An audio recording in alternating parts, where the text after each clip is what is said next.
to be satisfied. My weakness comes and goes. My weakness comes and goes. I'm reaching out for the easy high. Please fortify this strength of mine.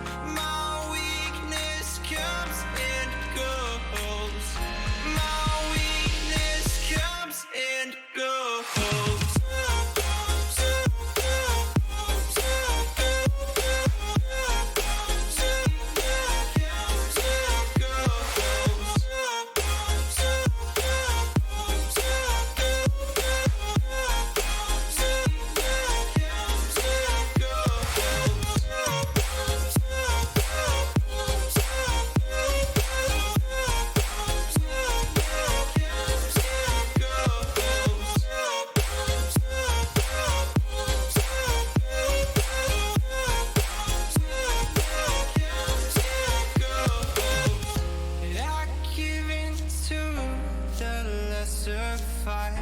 My body aches to be satisfied. My weakness comes and goes.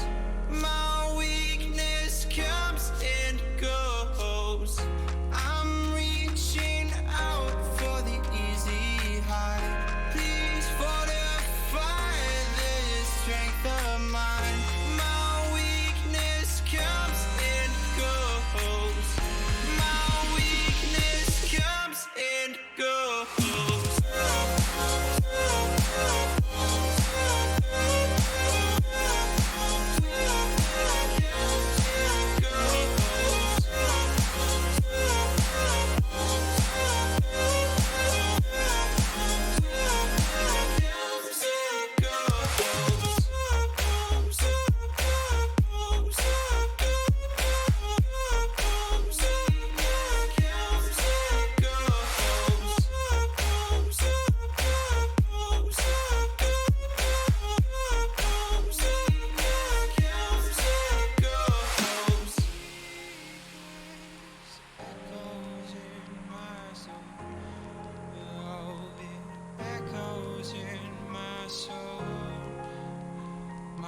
Weakness comes and goes, it goes, it goes.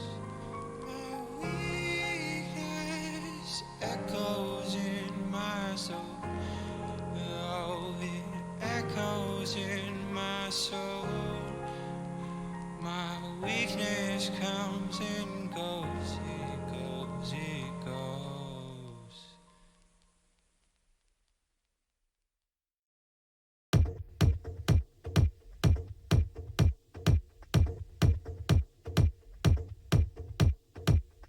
When it's real good to you, you want to do it one more time. I know you think of me, but you really gotta go. 'Cause if you're not here, I can lose control. I lose control. I can lose control. If you're not here, I can lose control.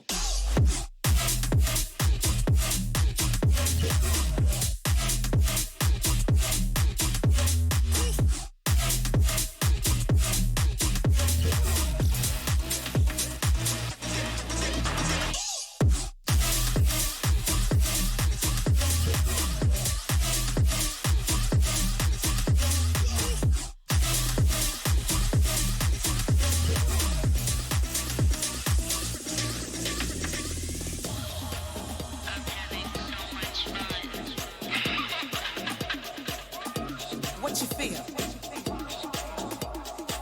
What do you feel? You feel like doing it one more time. I know you think of me, but you really gotta go. 'Cause if you're not here, I can lose control. I lose control. I can lose control. If you're not here, I can lose control. I'm having so much fun. I know you think of me, but you really gotta go. I can lose control.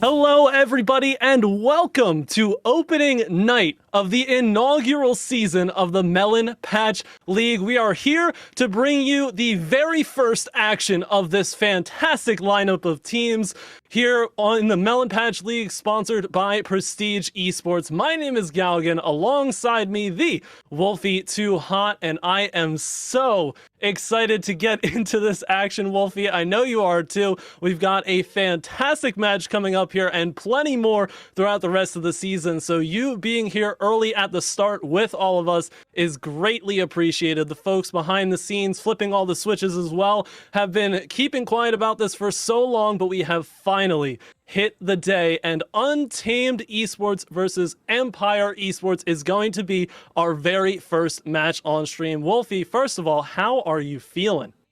I'm feeling amazing, Gavin. Thank you. I'm excited to be here tonight for the first MPL match. These two teams ready to set the tone for what's to come here for the rest of the season. But I hope they're excited as much as I am, because I know the fans are, and the people on the pitch are, and especially yourself. I don't want to talk for you, but we've been waiting a while since that opening show to get here, and it's about to be a night to remember.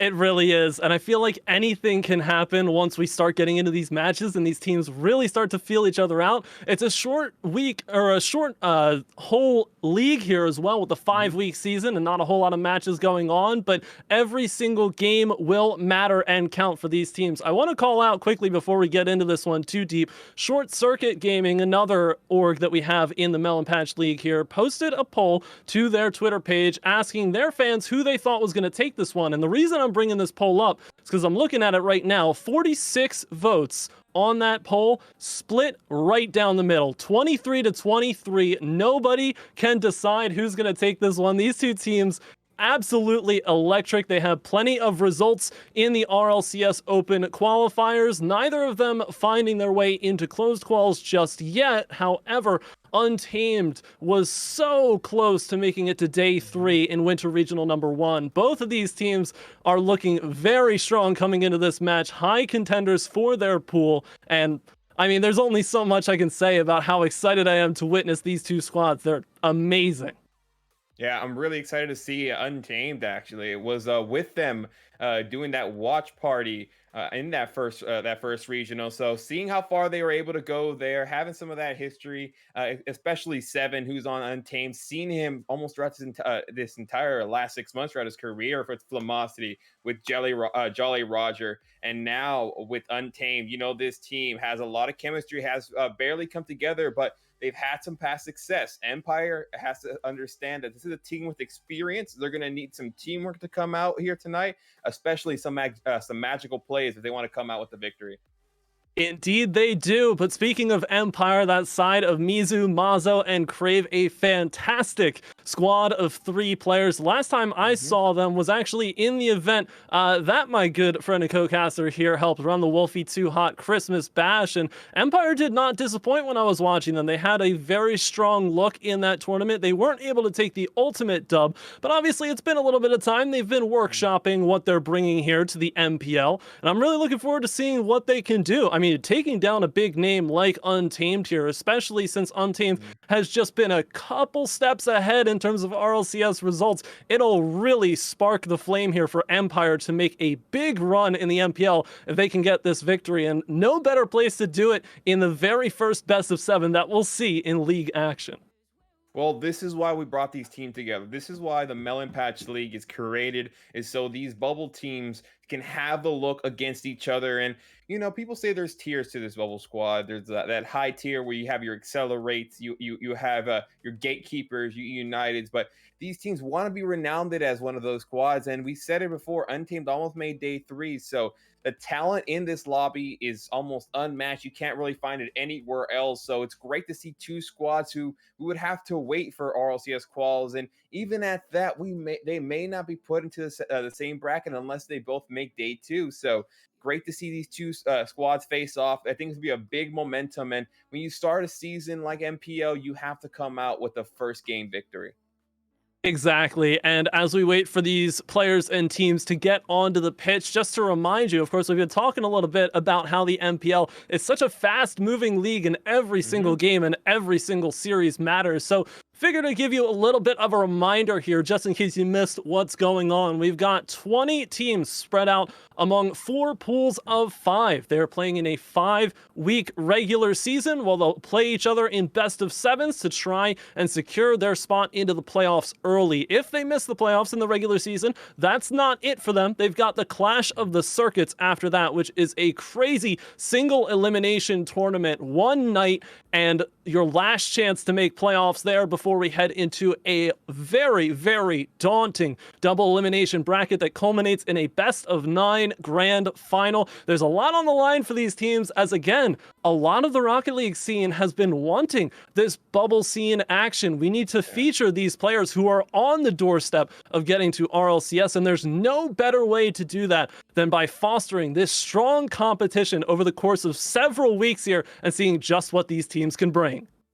Yeah, and that's what a league does. And these squads now, they have a playoffs. They have something for them to look forward to. So these squads understanding that, hey, we got chosen to be in this league. Woos and Volts did an amazing job putting together this lineup of teams here tonight, and everyone's been excited. The community, like you said, has been craving this type of action, and we're glad to be able to bring it on such a historic night, January 25th, 2022. You can mark your calendar, ladies and gentlemen, that the Rocket League bubble scene changed forever. And waiting for these teams to come in and load up. What do you really feel is going through their heads right now, Galgan? I think both of these teams are just trying to dial in and play their style of Rocket League. I think these two rosters specifically are the kind of rosters that you would expect certain play styles from. They're not really going to deviate too far from what works for them, but what works for them really, really works. And if either side gives up that space and that real estate on the pitch to allow their opponents to just do whatever they want with the pace of the game, this could get out of hand very quickly. Obviously, we know Untamed here. You talked about them coming together rather recently here. You've got G-Man, Buffy, and Seven. G-Man and Buffy, especially in their show match against Valkyrie Array, looking like a very dangerous duo tandem on the passes. Seven as well being a very good initiator. All 3 players being very good aggressors as well. So a strong offense there. But on the other side, Empyre, you cannot count out those players. They're right there, like I said, step for step here with Untamed. It just speaks to the quality of competition. And Empyre have just as good a shot to take this series as Untamed do. Yeah, Untamed and Empyre close in close in name, but we'll have to see on paper really what it is. I'm really looking for Buffy and Seven to go off. G-Man going to be their defensive backbone, the man to really put that team together. I've seen Seven with the mechanical plays. If he has that ball by himself, he's going to hurt you. Buffy, the longest tenured on this squad, the captain, really is going to have to make sure everyone is running on pace, that positioning correct, and everyone's spreading the love with that ball. The assist play is something that we're going to have to watch. If we can see these teams find those little pockets of space, find those areas to really hurt their team, and making sure the counterattacks aren't against them when they're playing that offensive. The demo plays for Empyre may have to come into effect towards the later end of this best of 7, trying to get Seven and G-Man off the field. Just because how well those 2 players are able to get around that untamed offense and defense. Buffy's going to be the main I think the factor that's going to be the most consistent for Untamed here tonight. I have to agree with you there. And some of you may see in chat we're experiencing a little bit of an issue with the lobby, so we're trying to get everybody in here as soon as possible. But I like that idea of trying to find avenues here for Empyre to get in. And I want to touch again on, you mentioned those passing plays, the assist game. It's crucial in 3s, but I especially feel like Empyre can do well to try and exploit a little bit of a weakness from Untamed. You know, you don't want to discredit these players on Untamed Esports. They are all fantastic in their own right, but oftentimes what you see from a team who has come together rather recently is they may not have their defensive positioning and communication exactly on point. point. That is a weak point that Empyre can try and look to strike against, especially if they can force some awkward double or overcommits out of the Untamed Esports players. Again, it's just hypothetical here. We're just trying to figure out exactly how this series is going to go down. It could go down how we think it will. Game 1 could be a complete blowout on either side. That's the beauty of Rocket League, and only time will tell, as I think we are getting very close to getting all these players on the pitch. I know you want to see this action. We want to see it too. We are so ready for not only this, but every other match that comes after for this league. It's just absolutely fantastic. I can't get over myself at how excited I am for this. Yeah, I'm shaking in my chair right now. I'm like, come on, hurry up. Come on, guys. We need to get you on the pitch. Like, I cannot contain myself right now. I am just like, we need to get going. This is something we don't get to see often. And now that we are able to, as these teams trying to just come in and out of this lobby, just trying to find a way to get in here. I think, honestly, they know how excited we are. I think we may have a lobby reset here really quick. So they're just trying to test us. They're just all like, hey, guys, I know you're excited, but we're going to keep you on ice just a little bit longer. Exactly. They're just trying to cool us down a little bit here, keep us in check, and make sure that we're ready to witness the greatness that will be on screen. So like we said, we're getting a little bit of a lobby reset here, and we're just waiting on information. But again, I mean, I hope everybody's doing well. I hope everybody is buckled in. I hope you've got your popcorn ready. Again, you know, just talking about the future of what's to come with MPL. We know that all these series, especially all these series being best of sevens, is really fantastic, because in a shorter series, you know, one team could be absolutely peaking and just walk away with a win that maybe the next day they don't quite get. In a best of seven, though, it really tests both teams' abilities to adjust to each other and win that long, grueling series. We all know how long a best of seven can go if it's a close one, and it's just a true testament to these teams. I feel like we truly will get the best of the best, the cream of the crop there, to pick for your popcorn to enjoy the double elimination bracket that comes in the playoffs. I do really love this format here for the MPL, and my goodness, I'm ready. I'm just ready. There's not much else to say here.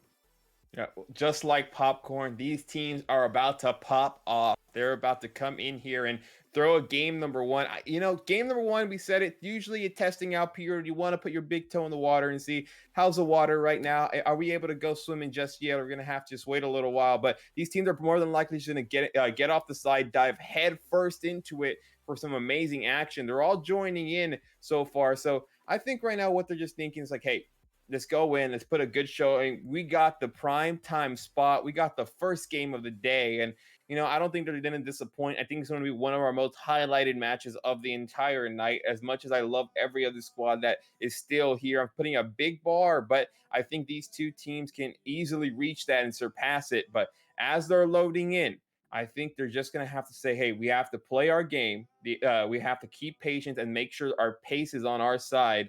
And, you know, starting off with that first goal, it's really going to be something we have to look out for and who gets that early momentum. Yeah, I know. I'm really interested to see how game one plays out here, because a lot of times we look at game one as a game for teams to test the water, try and figure each other out. And obviously in a best of seven, you know, you've got that time to fall back if you don't find the first game of the series. But they could come out and try and make a statement here and just absolutely run away with it. But we have got everybody on the pitch finally, and it is time for the first streamed match of the MPL. Here we go. It's Untamed over on the blue side and Empyre on the orange here. I'm ready to see what these teams bring. And right now, G-Man just taking that mid, and these two teams are going to have to watch that midfield as Seven pushing on a good forward attack, but just giving up possession. Buffy gets the 50, keeping it onto the Empyre side as this offense trying to get going. That shot can't connect.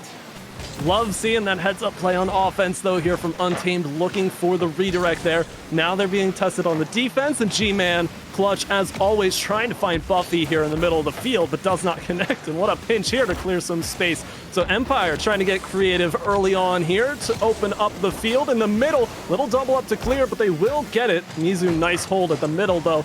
And Empyre goes back into the zone again. Mazo with a nice flip off towards the crossbar. What a save from Seven. So many defensive tests here early for both sides, but they're passing with flying colors. Yeah, and these two teams, we said it, coming out early. First 60 seconds have been taken off the clock, and we've seen two good offensive to really try getting forward, but it really has been the rotation so far. They're sticking to their guns. Double commit here could hurt them, but the possession stays for Crave as a nice little push, and that's something they're going to have to try to mitigate here. The double commits, not really allowing the opposition to have too many free looks. That demo opens up a look. He can't get it, Crave. What a save. Absolutely crazy defense happening there from Crave, and now going back the other way. It's a slow enough shot. Another double up again, but these double ups aren't really being punished immediately. Mizu trying to collect out of the corner, but Untamed goes at it here. 7 trying to get to the post, and Crave comes through for yet another block away. Big clear is on target, and that's going to be huge here, what Empyre did right there, and in the continuation of this series. How fast can you put the ball on net in transition, because you're going to waste more defensive materials here as that shot finds its way to the top corner. G-Man with a first goal. Yeah, G-Man doing a great job there by Buffy. Look at that. We're talking about the offense and how much they're going to have to use those assists. The unselfish play, top left corner, gives them the lead. 2:57 left. Plenty of time here for Empyre to find their way back into game number 1 of this long series. Hopefully long. I have a feeling these teams can definitely go the distance against each other, but we're still looking for Empyre here to open up a little bit better on offense. They've gotten some great defensive stops and handled transition fairly well here, but again, these initiators on Untamed are just so strong at what they do, setting up opportunities and keeping that pressure alive. Empyre just needing to relieve it as quickly as possible. Mizu can't find it. Mazu now to the crossbar to try and block 7. Still awkward here for a lot of Untamed. Another block, and Mazu gets sent back. It's Crave now in the corner trying to make something happen. Empyre with a good stretch of it here, but 7 will finally clear it away. Yeah, 7 just trying to push this ball forward. He gets a look, nobody contests, and he's able to get the second one here for Untamed. You can't give 7 space like that. Gonna take every inch of it, and the placement on that shot is pristine right inside the near post. Untamed with a 2-0 lead, getting that momentum going early. How long can they sustain it here, though, is the question, or rather, will Empyre be able to slow it down at all? As Buffy now to the back wall, and 7 completely uncontested for the third. Yeah, this team, they seem to really be taking the advantage right now. Buffy getting another great pass, helping out everybody get going as 7 gets his second goal now. 3-0, 2 minutes and 6 seconds left. Still some time here for Empyre, but they're going to need a goal quickly. Yeah, they're definitely going to need to step up. That's another one. You've got 2 players from Untamed close to each other, but they still get it to the back regardless. And Buffy just playing forward possession here to the corner. Crave with a big clear, trying to find Mazo. You can see Mizu as well to the backboard. That'll waterfall right down. Nobody's there for the shot, though, and it's sent away. 7 is waiting for it on the sidewall, carries it all the way towards the middle, gets a flip reset, but unable to push anything else out of it. But now Buffy at the top, and Untamed just getting a lot of time with the ball here, not really being contested too quickly, but that one finds its way off of the far post. Thought it might have been on target off the challenge there, but the shot doesn't come through. That's going to be an opportunity that Empyre is going to want back, as this one goes back into their defensive half.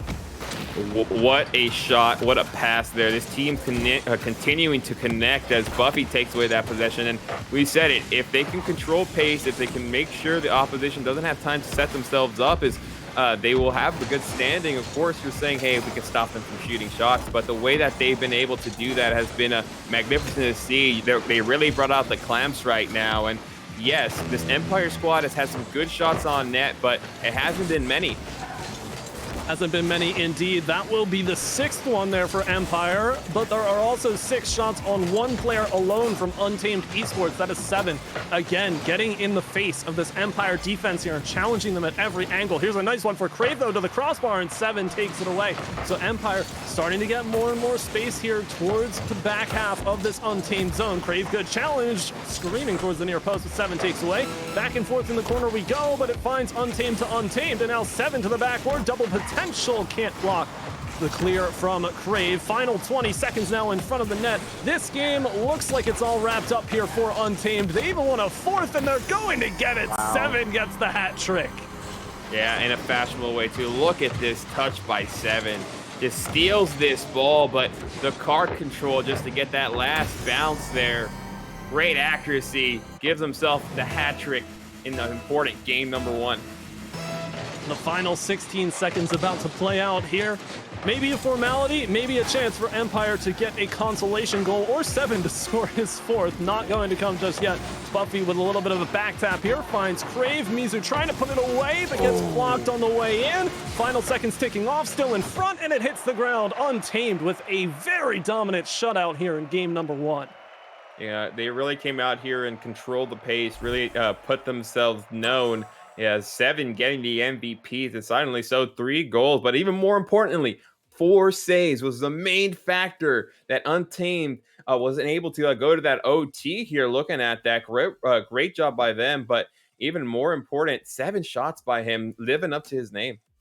Yeah, absolutely. I mean, called it out in the beginning. We expected this Untamed squad to be strong on offense, and that's something that Empyre has to be ready for. They were doing a really good job of it around the first minute and a half or so, but it really just started to crumble when they couldn't find those goal line saves. They were depending a lot on pulling it from the brink there against Untamed, who just put shot after shot. And like you said, Seven just being that aggressor, a hat trick on 7 shots is always tough to stop, especially from a strong player like Seven. So Empyre, I mean, they have the battle plans laid out for them to try and get game 2 back in their favor and even up the series. But again, there's a lot of work left to be done. They will have, zeros on the scoreboard in a fresh 5 minutes, so it's not too far gone of a conclusion, but that is quite the statement from Untamed in game number 1. Yeah, it really was the way they were just able to, more importantly, get that goose egg. Really keeping a team from scoring makes them get in their mental a little bit. They're going to be like, okay, now we have to try a little more to find that first goal. Not able to get that monkey off your back just makes you feel that, okay, what do we have to do to really make ourselves that much different when it comes to our offense here? They just can't overthink. They're going to have to continue. They tried utilizing that demos towards the end. It may have to become a little more apparent. Just the way this Untamed rotation has been so far has been very clean. They haven't been double committing too much, as it really has been nice to see how they're coming out here and making sure everyone's involved. And we apologize, everybody. Thank you for sticking with us here. We're testing out some new servers here just to make sure that all our players have the best ping possible. So we will bring you back into the action here as soon as possible. Untamed, again, taking game number 1 of the series by a score of 4-0. So they are well on their way here to try and take the series as a whole. But only time will tell. I feel like for Empyre, you mentioned the demo plays, trying to get back into it, and that being their avenue in.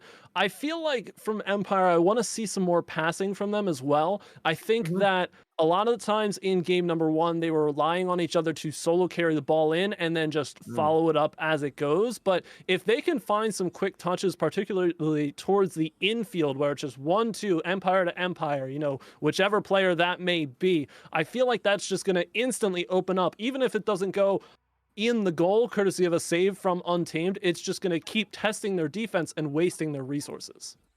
Yeah, you're going to have to find a way to really thin this team out when it comes to there. And the passing plays could be the factor here. That's how Untamed got going. They just continued to, Buffy continued, to feed everyone around him. They just were able to find Seven, able to find G-Man, getting those assists. So if they can match that intensity there, Empyre that is, they should be in a good standing.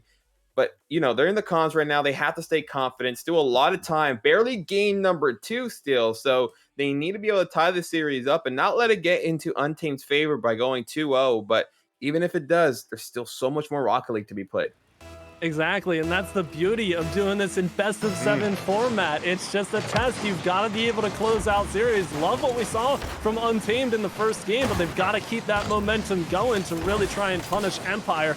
They want to take this series in a quick fashion, but that is a nice pass, and the shot is ringing off the post. The save comes through, and my goodness, that would have been a beam if it made it to the back of the net. This one off the post as well, and they can't find it. It's like magnetically attracted to that post. Gaga, they were listening to you. They almost started this game off with the assist, but they get countered with Untamed's assist. Buffy grabs the first one by G-Man. That's so rough too, because like you said, they were doing so well with the infield passing right there and just couldn't find it. The shots were incredibly fast too and just did not happen. And obviously it comes back the other end. Untamed do that exact same thing, but they find it into the back past the defense. They've got the first. They're looking for a second here to the backboard. Big crucial clear being made, but G-Man connects. Doesn't get it under the crossbar though. 7 will hold on to possession though. And this is where Untamed is really thriving right now. They're getting it to the backboard, and this ball is spending so much time deep in the zone. Not only that, but quality chances are still coming here as the clear from Crave off the backboard is going to get out to the side, but G-Man with a big challenge. You've got 2 shooters there, but Mizu is quick on the draw for the clear, and they keep the second goal out for Untamed for now, but again, towards the front of the net. And my goodness, Empyre desperately need a clear here. Crave going to get it, gets a flip reset as well, trying to hold on to it for as long as possible, but Buffy will read it all the way through. And now Mazo going up off the ceiling. Opportunity after opportunity here. Empyre finally starting to set up shop. Yeah, this team looking good so far as they've had their chances, just haven't been able to really connect there, and that one just it takes Buffy right in front and just puts it right behind the net. And Empyre really have to start putting on the brakes at this point. They're down 6-0 as a whole for the series so far. Have not been able to score at all in game 1, not here in game 2 just yet. Plenty of time, as we always love to say here about these games, but for Empyre, time is running out to make these changes. They've got to adjust here as Mizu's gonna get this swan, and the save isn't there. A good pickup on the free gift, and the lead is cut in half. That right there is what they needed. They needed something to put them on the scoreboard. And you know what they say, at this top of the level, you have to take the opportunities that are given to you. Able to cut this lead down by half with 3.5 minutes still of Rocket League to play. It could be coming back in this. Indeed, and now Mizu's going to get an opportunity here. Quick cut, pops it up to the crossbar. Buffy, though, getting elevated indeed for that save. Mazo centering pass, almost self-dishes actually off of that corner. But it's going to be Craven set off the sidewall. Empyre, every player taking their turn here as they'll rotate out now with Buffy making that touch. But Mizu with a nice hold, and all of a sudden Empyre doing a really good job here, trying to rotate away from each other, make sure that they've all got their turn. That is a banger of a clear. Mizu wanted the redirect, but Buffy's there instead. And now G-Man gets a look the other way. Crave, nice save there off of the crossbar. And Empyre stay only down by 1 for now. 7, double potential. What a shot from 7. Yeah, we were talking about him before this game even started. We said how mechanically inclined and how much of an offensive threat he is, and shows it right there. We got a highlight clip written all over it. Yeah, and that is the first of many highlights I feel like we're going to see, and probably the first of many for 7 specifically. Just been a goal-scoring machine this series. G-Man with a massive block here. The demo, look at the setup here. 7, another double, make it 2 in a row. Can't quite get it, though, as G-Man will push over to the back wall. Buffy now up, not in time, and Empyre gets a nice little clear here, and an advantage opportunity, but 7 will clear. We get back to a little bit more neutral game. We haven't seen too much of it, but this is really where Empyre needs to push back. They have to spend more time in that blue zone and not allow Untamed to just filter the ball through the midfield right back to the back half of Empyre. Yeah, and Crave has been one of the main factors here for Empyre, really trying to get his team involved. And every time we see this ball on their side of the pitch, he's one of the main guys just getting it started. As again gets a save, trying to set something up. Has a look to lose it at the last second. And this team is losing this ball. Unfortunate as a counterattack for 7. Open net. And grabs it. Yeah, you see it coming from a mile away, but it's 7 again on the score sheet here. 1 goal away from the second hat trick in 2 games here for 7 of Untamed Esports. But again, this brings up, what we were talking about beforehand, especially when we look at previous results here, and specifically looking at the RLCS Open qualifiers, because that is when these teams want to be playing their absolute best. Untamed, they're proving that their advantage in those qualifiers was no fluke. That's a nice shot, but again, that far post is just killer here for Empyre. They've got the passing. It's starting to look better than it was in the previous game, but they need the shot accuracy. In game 1 as well, there were a couple opportunities where they just whiffed or didn't send the shot where it needed to go. Mazo trying to push this one, gets 2 defenders to fight. Crave, oh, it's at the goal, and then Mizu just rushes it in there. Oh yeah, that made everyone's heart drop there. The save was just amazing. Look at that, but that ball's momentum cannot be stopped. Cut this lead down by half, and Empyre trying to come back. Yeah, they've got 73 seconds here for 2 more. Definitely possible here, but I'd love to see some more passing. Here's Buffy looking for this one, still manages to get a challenge out of it and more out of the corner. The efficiency there coming off, and that's going to be a shot to the post as well from G-Man. All these players really liking to rip it across that wide angle, but now Mazo with a quick touch up here. Buffy will block it. G-Man and Mizu turns into a 2-on-2 very quickly. The bump is there, but fortunately Crave was coming around in rotation to save it away. 45 seconds now. Empyre still needing to. And this one right here may hurt, but Crave again comes in for his 6th save of the game. Final 30 seconds here. Crave to the back wall. Pops up high here for Mizu. Going to keep it in the zone, but for how much longer? Mazo with the catch. Mizu takes over, tries to get that one, sends it right into Mazo, though, and it'll find its way back. Good quick turn here to change the momentum, though. 15 seconds, and they need a goal right now, but there's a lot of people in the corner to block it. Crave can't find the shot. Here's Mizu for one, but G-Man is going to get the save. Final 10 seconds. 7 attempts to take time here, clearing this one away. G-Man to the corner, and that is going to do it here. Untamed. They don't get the shutout in game number 2, but they do get the win and a 2-0 series lead in a best of 7, starting to look dangerous. Yeah, coming in now 2-0, like you said. If they're able to grab this next game, that's where Empyre needs to have concern. Going down 3-0 and being talked about a potential sweep opportunity is not where you want to be at the start of this. They're going to have to continue working, as they got some good presence. They had 11 shots this last game. Compared to the 11 of Untamed. So they're sticking in there offensively, but it just seems at the pace of Untamed, they get open nets. They have the mechanical pace to get those shots, and they're taking every single opportunity and not missing on them.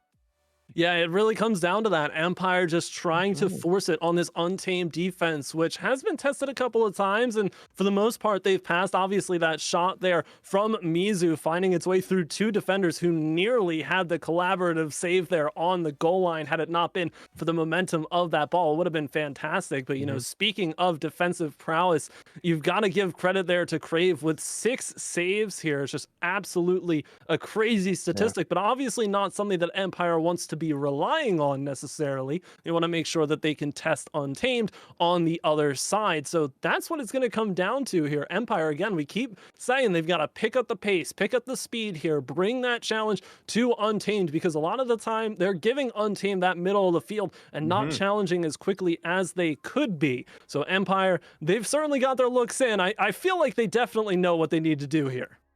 Yeah, Empyre just needs to come out here and, you know, they have never, I think the first goal for them is important. If they can able to grab that and just allow themselves to take a breath in this one and really compose themselves, it just feels that Untamed has come in and just hit them right in the face with and taking leads and just continuing to elevate on those leads. So let's see if Empyre can grab the first goal. Looks like they may be, but 7 again, great save. And another opportunity here to the backboard is Mazo trying to find the top corner, but can't do so. It's just wide. Pretty open, though. Crave takes over one-on-one, looking for the double. It's a tough angle, but still sends it in front, and nobody's there to shoot. Everybody getting resources. That's a nice pass, though, but Buffy, good job to cut that one off. Untamed need to keep doing more of the same, because these Empyre passes here to the infield have looked dangerous. Like we said, they just need to find the shooting accuracy, but if Untamed can continue to cut off that avenue, then that forces Empyre to get even more creative on offense and find something that they haven't shown us in this series so far. Crave taking that ball away off the corner now, seeing 2 defenders trying to get that ball mid. Nice pass gets cut out again, and G-Man gets stopped after a good shot attempt. Opportunity here, Mazo to the back wall, looking for a second. It's still there. G-Man will go through those. Buffy waits it out. Nice beat here as well. Only one person back here really for Empyre, as Mazo just tries to deflect away in front of the net, and Crave will get that one. New shooter in sight, and Untamed giving a good amount of space and respect to this ball once it hits the back wall. A little bit different than what we've seen, but there's the demo from 7 trying to set up Buffy. Good pass, good shot, good demo. All around solid team play. Yeah, look at that, just taking it away. And the demo just giving Buffy the space needed, but more important, look at that redirect. Able to put it where the defender isn't. And this team strikes first. 3.5 minutes and counting here for Empyre. They desperately need this one. They do not want to be tasked with reverse sweeping Untamed. I don't think any team in this league wants to have to do that. Opportunity here, and a block. Mazo follow-up shot, and again Untamed sees it away, and they've got a quick counterattack going, but that one is wide into the corner. Buffy still, though, gets possession of it, and the challenge out to 7. They've got so much space in the save from Mizu. Fantastic to hold on there. Yeah, if this team can find a way to capitalize on a goal, they can really look back onto that save to be a major factor, but they can't. Yes, they can. Buffy can't put that last one in after the chaotic upset there at the goal. Just everyone bunched up as now Untamed again putting themselves on the offensive front. As it's Buffy now, a rip towards that far post. 7's not quite far enough forward to take the shot, but will play it out of the corner as well. And they're centering up very well here, but the shooter's not there. G-Man misses the challenge, but Buffy will get it away from Crave. And these touches, oh, Mizu finds this one. It is rolling towards the backboard here. Crave looking for Mazo. That's a nice touchdown, and a shot is too slow. 7 will take it away. A lot of time here for Untamed to try and control possession. Instead, Crave is coming through, trying to bust that down to the back wall. Shot not through. Mazo, though, will get the ball. About 2 minutes in regulation. Empyre, I'm really liking their look here on offense. They've spent a lot of time in the Untamed zone, sort of counteracting what we've seen earlier on in the series. Now, though, it's a clear out, and Buffy's trying to carry this one from the middle. Untamed just keep on testing, and they're testing from the middle of the field, which gets them these opportunities. The defender's too far gone, and Untamed up by 2. I love the patience there. G-Man just decided to go for the dribble, saw Crave, and just put it where he can't get it for a right corner, threading the needle and giving his team an even better cushion. Indeed, and Empyre again, they find themselves with their backs against the wall. They have not found a score here in game number 3, and they desperately need something to cut this lead. That's a nice pass, but again, Mizu not far enough forward, was thinking that 7 might have a faster clear. Good demo here to try and set something up, and instead G-Man's just going to buy the time anyway and get it all the way to the backboard. Great efficient play there from G-Man off of the demo onto 7. You want to try and get it into an awkward spot. That's a nice shot, though. Again, it finds its way past 2 defenders, and Mizu scores. The passing finally connects there. Perfect forward pass, able to grab the teammate, and no one from Untamed can get up there. This team may be rolling now. That's a good sign of health. I'm loving it, and we called it out again with Empyre. One of their keys to victory in this series is finding those passing plays, because Untamed was up against Valkyrie Array in that show match, and Valkyrie was always trying to find each other on those infield passing lanes.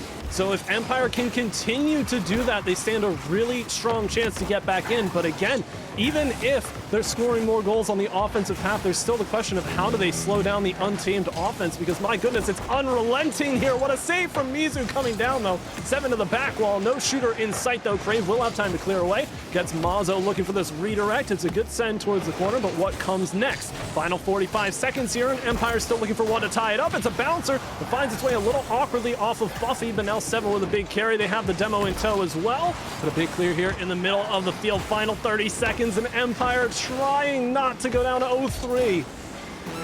And right here, last 30. This is where your team has to get going, where you have to come up big, and Mizu does come big.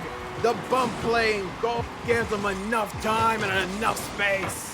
Oh my goodness, and 7 still finds a save out of that bump, but Mizu comes through again, has been shooting every single time with 2 defenders very close, but maybe that's the lucky charm for Mizu here to find a goal. 26 seconds, and Empyre now a better shot than ever to take the game. Maybe they won it in regulation here. No, it's gonna get cleared away from Buffy. Mizu now can't find the challenge. This is looking dangerous here, but Crave finds a nice clear, heading towards the final 10, still tied at 2. Opportunity here for Crave, it's a soft touch. Buffy takes it away, middle of the field. 7 is quick to this ball, gets the flip as well, saves it. Mazo with a big block. Hit 0 seconds here. Crave has to keep this ball up, doing a good job. Has the flip reset, but can't carry much farther. Gain 3 overtime.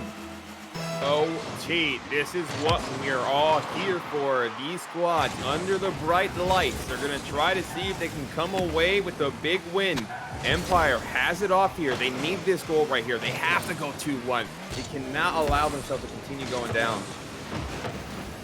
As we continue here, Crave launching this one from the middle of the field. This game could end at any moment, and Empyre wants to end it sooner rather than later. The longer this goes on, I feel like the longer Untamed starts to heat up. Mizu, that's a nice pass out to Crave, though. Can't quite find it. Seven trying to collect this ball. Crave just trying to be a distraction here, but ends up being a bit of a distraction for Mazo, as now they can't quite figure out who's going for what. Mizu in the middle of the field. Mazo opportunity to pass out, though, but Crave now is going to be the one tasked with playing that one. Good pass over to Mizu, and possession control is on point here from Empyre right now to the corner. Shot opportunity. Seven gets it, though. Mazo wants this one, sends it. Oh, what a save from Seven!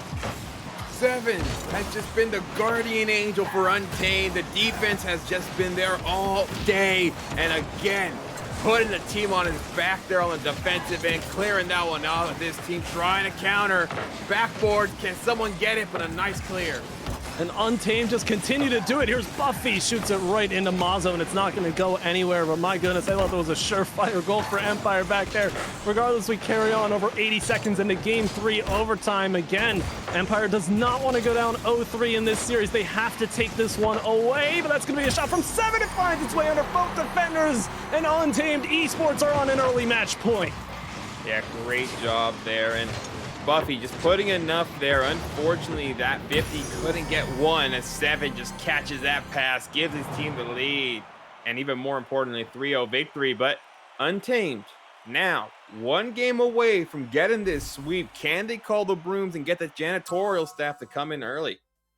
Listen, they have a very good shot to do so, and I stand by my word what I said earlier on in game number 3. If there's any team in this league that you do not want to have to reverse sweep in a best of 7, it is Untamed Esports. This team is scary, but again, you know, best of 7, not to play devil's advocate here, but you've got to have that clutch factor. It's not uncommon for a team to get reverse sweeped in a best of 7 as much as we want to believe that it is, especially if they are not keeping up that intensity. For Untamed, though, I don't really have any questions about whether or not they will, because, you know, Seven has just been an absolute machine this series. Obviously, G-Man and Buffy pulling their own weight as well, and then some. So Untamed, they look poised to take this in 4. Empyre, it's do or die. It is do or die. We'll have to see if we go to another OT, if they can handle it. As quick little stat here, that last game, first OT of MPL, so theoretically a minute and a half is the longest overtime MPL's ever seen. We'll see if that gets broken later today, but hey, we're in history, man. Yeah, there you go. Making history all night long. That's what you love to see. And we'll continue on here. I mean, if we do get that Game 4 finish here, I don't want to cast a curse this, but Untamed could get the first sweep in MPL history. I mean, regardless, whatever result we get here will be the first in MPL history, so it's fantastic. But let's focus up here on what we've got going so far. Some good neutral game here in the first 30 seconds. Empyre with some good looks, little double up. Oh, nobody gets the touch. Oh, and it's whiffed on there. It's still at the backboard, though. Mazo trying to force it into the corner. Now Mizu going again, still to the back wall, and Empyre throughout all the double ups and the missed shots there, they've still got a solid possession going here. Heading towards 4 minutes left in regulation. They're holding on well. You can see the rotations coming through. Mizu now to the corner. The backwards jump nearly found it, but not quite. And Untamed trying to play this one a little slowly, get the calculated clear. G-Man finally does find it, though, and Untamed give themselves the breathing room. Yeah, so far, but you have to like the way Empyre has looked so far. They've come into this game on a beat. They're trying to beat this team with some nice pace as they're looking for that first goal. Can't get much. G-Man puts a nice shot on, but Crave again on the defensive, just warding that one off. And now Buffy carrying this one all the way back, just trying to play for time here and play away from everybody on Empyre, but it's going to get ripped back into the zone. Mizu and Mazo both back now, waiting on this attempted clear. Buffy, huge read. That's headed towards the top corner. It's a little too high and away, and Crave will get the clear going on back. The transition plays are going to be crucial here. That's headed towards a pretty open net, but Mizu does get back in time. These teams are going to have to be very solid on the transition defense. Mizu pushing this ball, did not get the mid boost, so it's going to be on Mazo, who rotates through. And now Crave finds a nice challenge as well. Crucial one there from Crave, as Mizu and Mazo were still moving back into the defensive zone. Crave needed to make a touch there. But this one's going to find its way back into the Empyre zone regardless. We're still scoreless though here, so a good look for Empyre so far, keeping this one close. They've got to bring it on the other end. Yeah, this team right now, they've looked good. They've really put their heart out there so far, but it hasn't really put into a goal. Ooh. First half of play over as Mazo trying to find a teammate, gets cut out there, gives up possession, but Empyre still on a good beat, can't get it. Oh, what a save. Every single push here from Empyre, I'm liking it when it gets started, but it just seems to fall apart when they don't find the shot they're looking for. These passes are just a little too far away. Demos galore, one on each side, so it turns into a temporary 2-on-2. But obviously favors Untamed here with all three players in the defensive zone. Now Mazo, who's recovering off of the demo, gets a block here, but it's sent to G-Man to the back wall. And a good collection here from Mizu, trying to eliminate that time spent away. That redirect is going to find its way in. Mizu forces a crazy own goal there for the first for Empyre. And we're finally able to capitalize, get this first goal here under 2 minutes. Now, they have what they need. They can take a step now. Take a step back and say, hey, we can breathe. We can play our brand of Rocket League. But Untamed makes come out here even harder and even more aggressive now. So Empyre has to find a way to get a second cushion.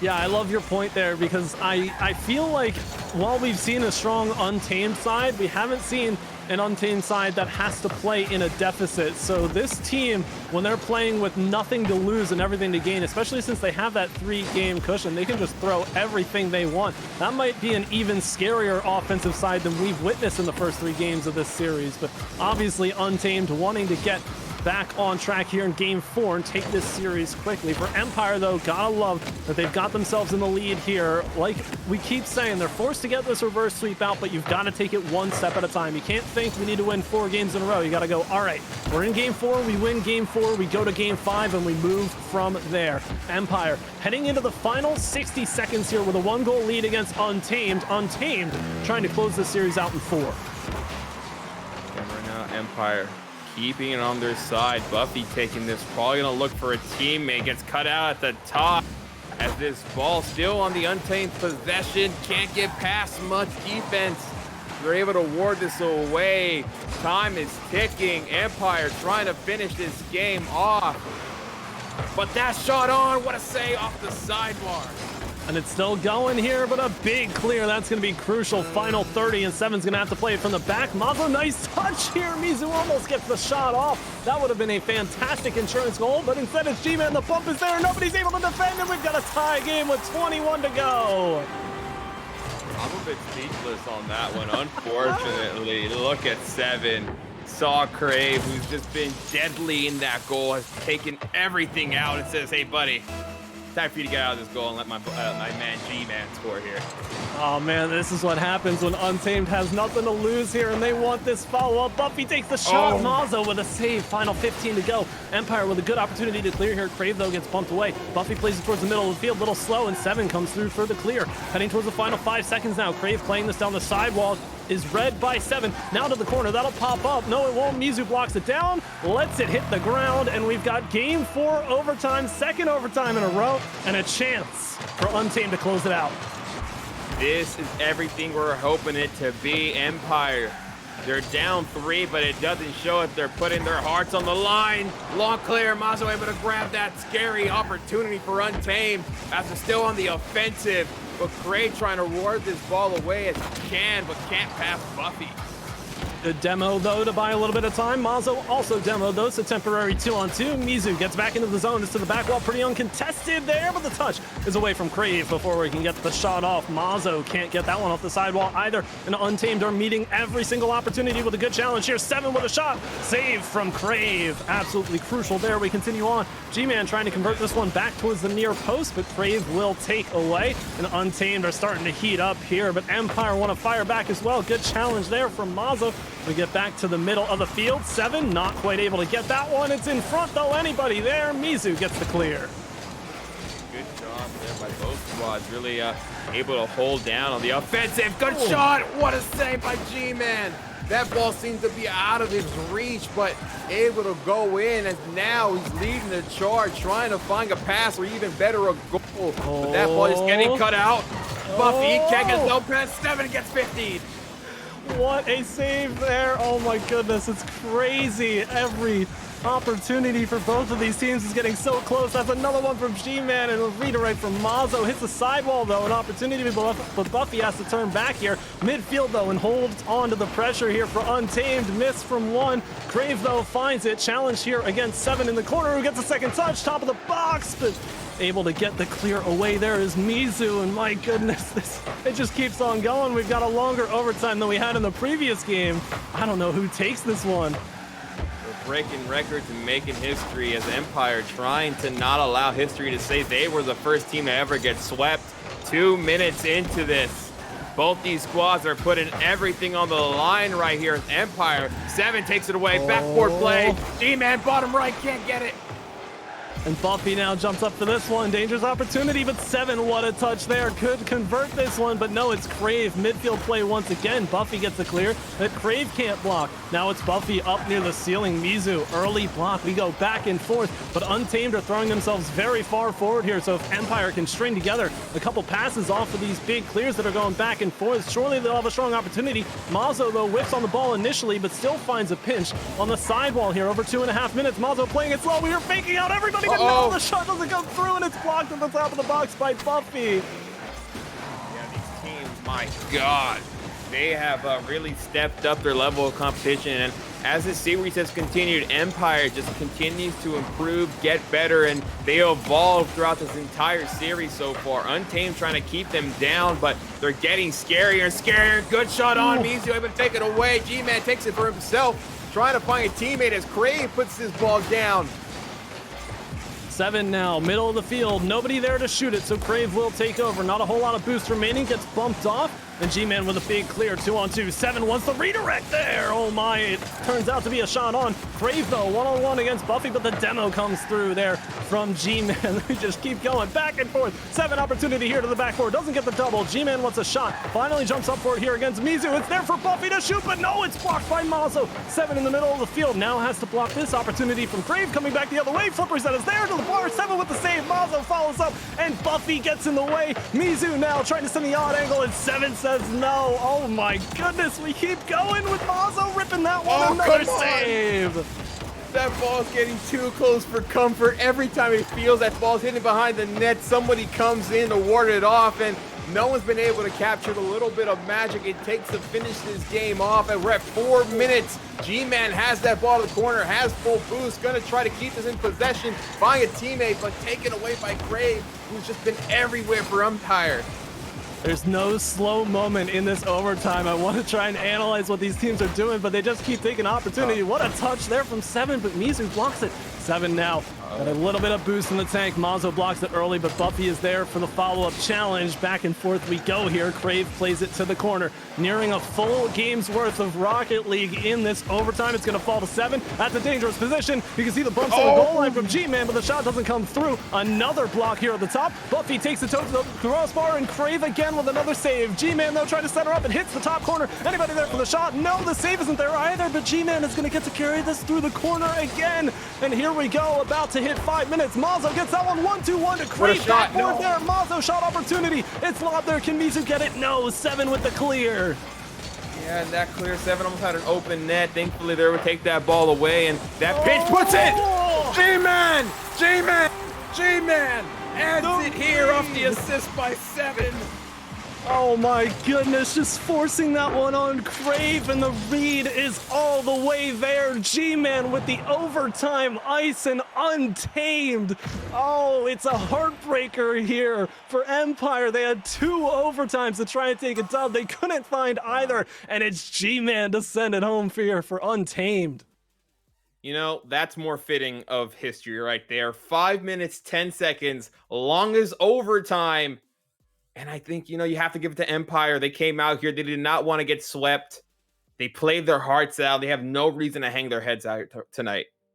Oh, absolutely not. Those last two games, if they were any indication about how close these teams Yeah. can play, especially when Empyre starts to feel it, you cannot fault them for this. And obviously, there are plenty of chances for them to rebound. But my goodness, we have to talk about Untamed making a statement here in the first series of the MPL with a 4-0 sweep, able to win 2 overtimes. That last overtime, back and forth. You know, if you asked me in the middle to give a definite answer of who was going to win, I probably would have picked Empyre. Their Yeah. chances on offense looked like a lot higher quality, whereas Untamed was just kind of happy to send one and then back off and send one and back off. But my goodness, Untamed, they just continue to surprise me, and it's G-Man who sends home the series winner. And we were talking about the assist plays all day. Of yes, it hit off the opposite off one of the Empire's cars to put that ball in place, but it really was how these teams continue to utilize everyone here tonight. And great job for both these squads. Untamed going up 1-0. Empyre now 0-1 for the season. Nonetheless, two great squads. And Galgan, I'm so happy this happened, man. I'm happy I was able to jump in the booth and be able to cast such an amazing game where we both saw the longest OT and the first sweep in MPL history.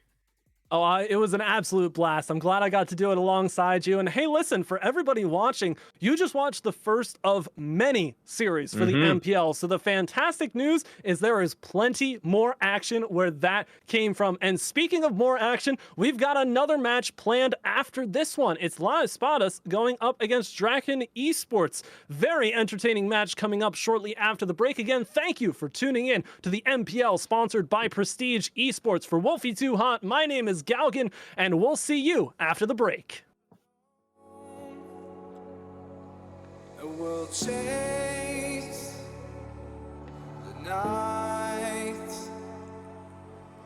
race all of these broken dreams in flight, and we'll fly.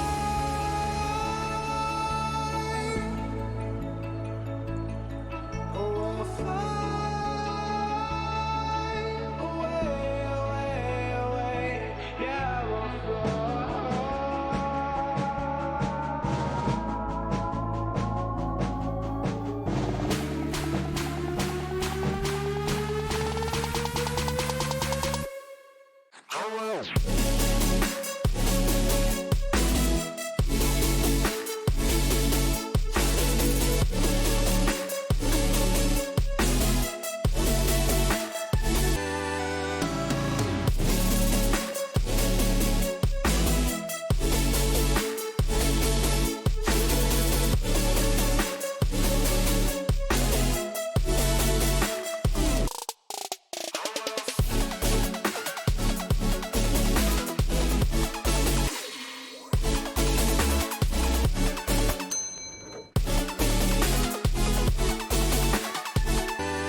Up here, we're free,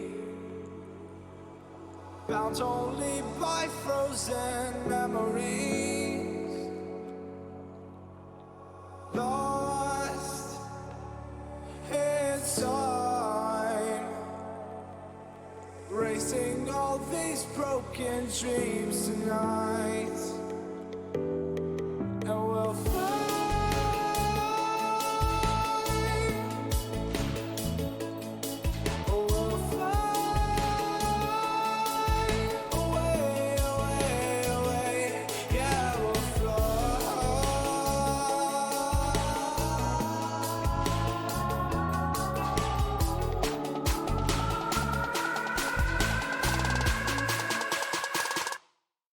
I will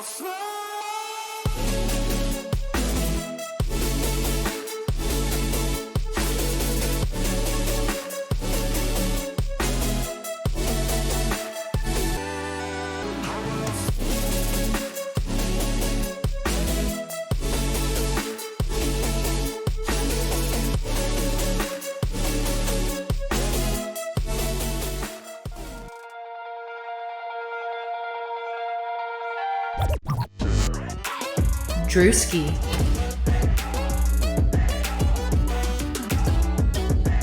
Mittens, Kia, Spyro, Rani, Derek, Blue Screen, Tenacity, Asfura,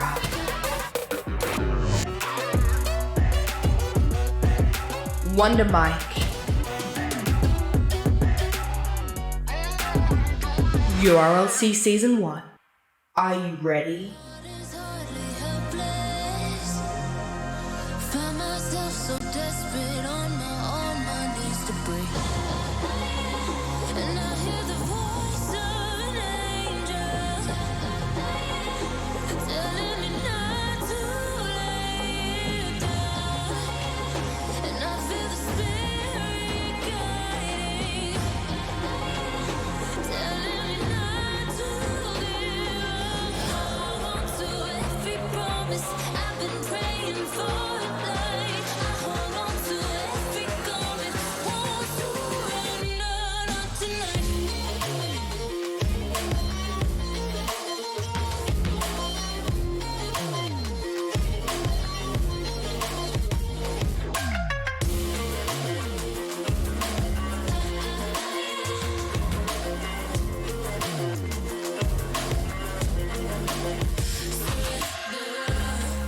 The shadow rises, I walk through the valley, but I won't let nothing take my heart away. I recognize the powers as they rally, calling names, I break them one by one and face to face. And I hear the voice of an angel telling me not to lay it down. And I feel the spirit guiding, telling me not to give up. Hold on to every promise I've been praying for tonight. I hold on to every garment, won't surrender, not tonight.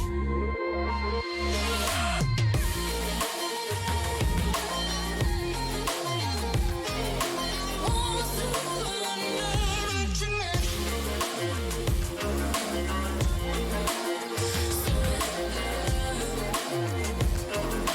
Won't surrender, not tonight.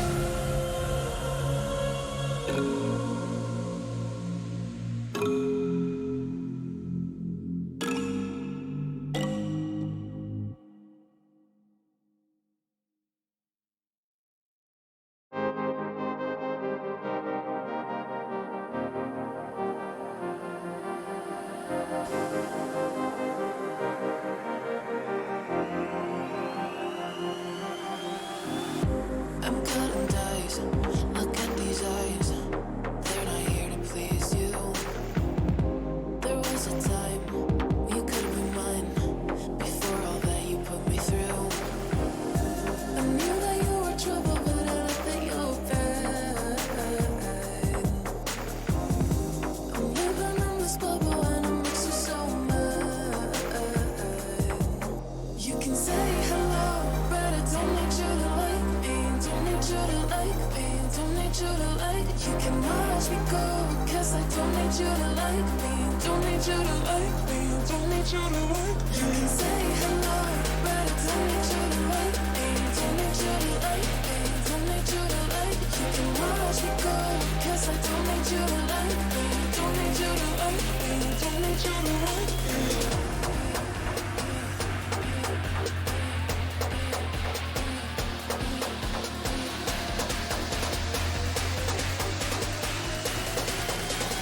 Don't need you to like. Don't need you to like.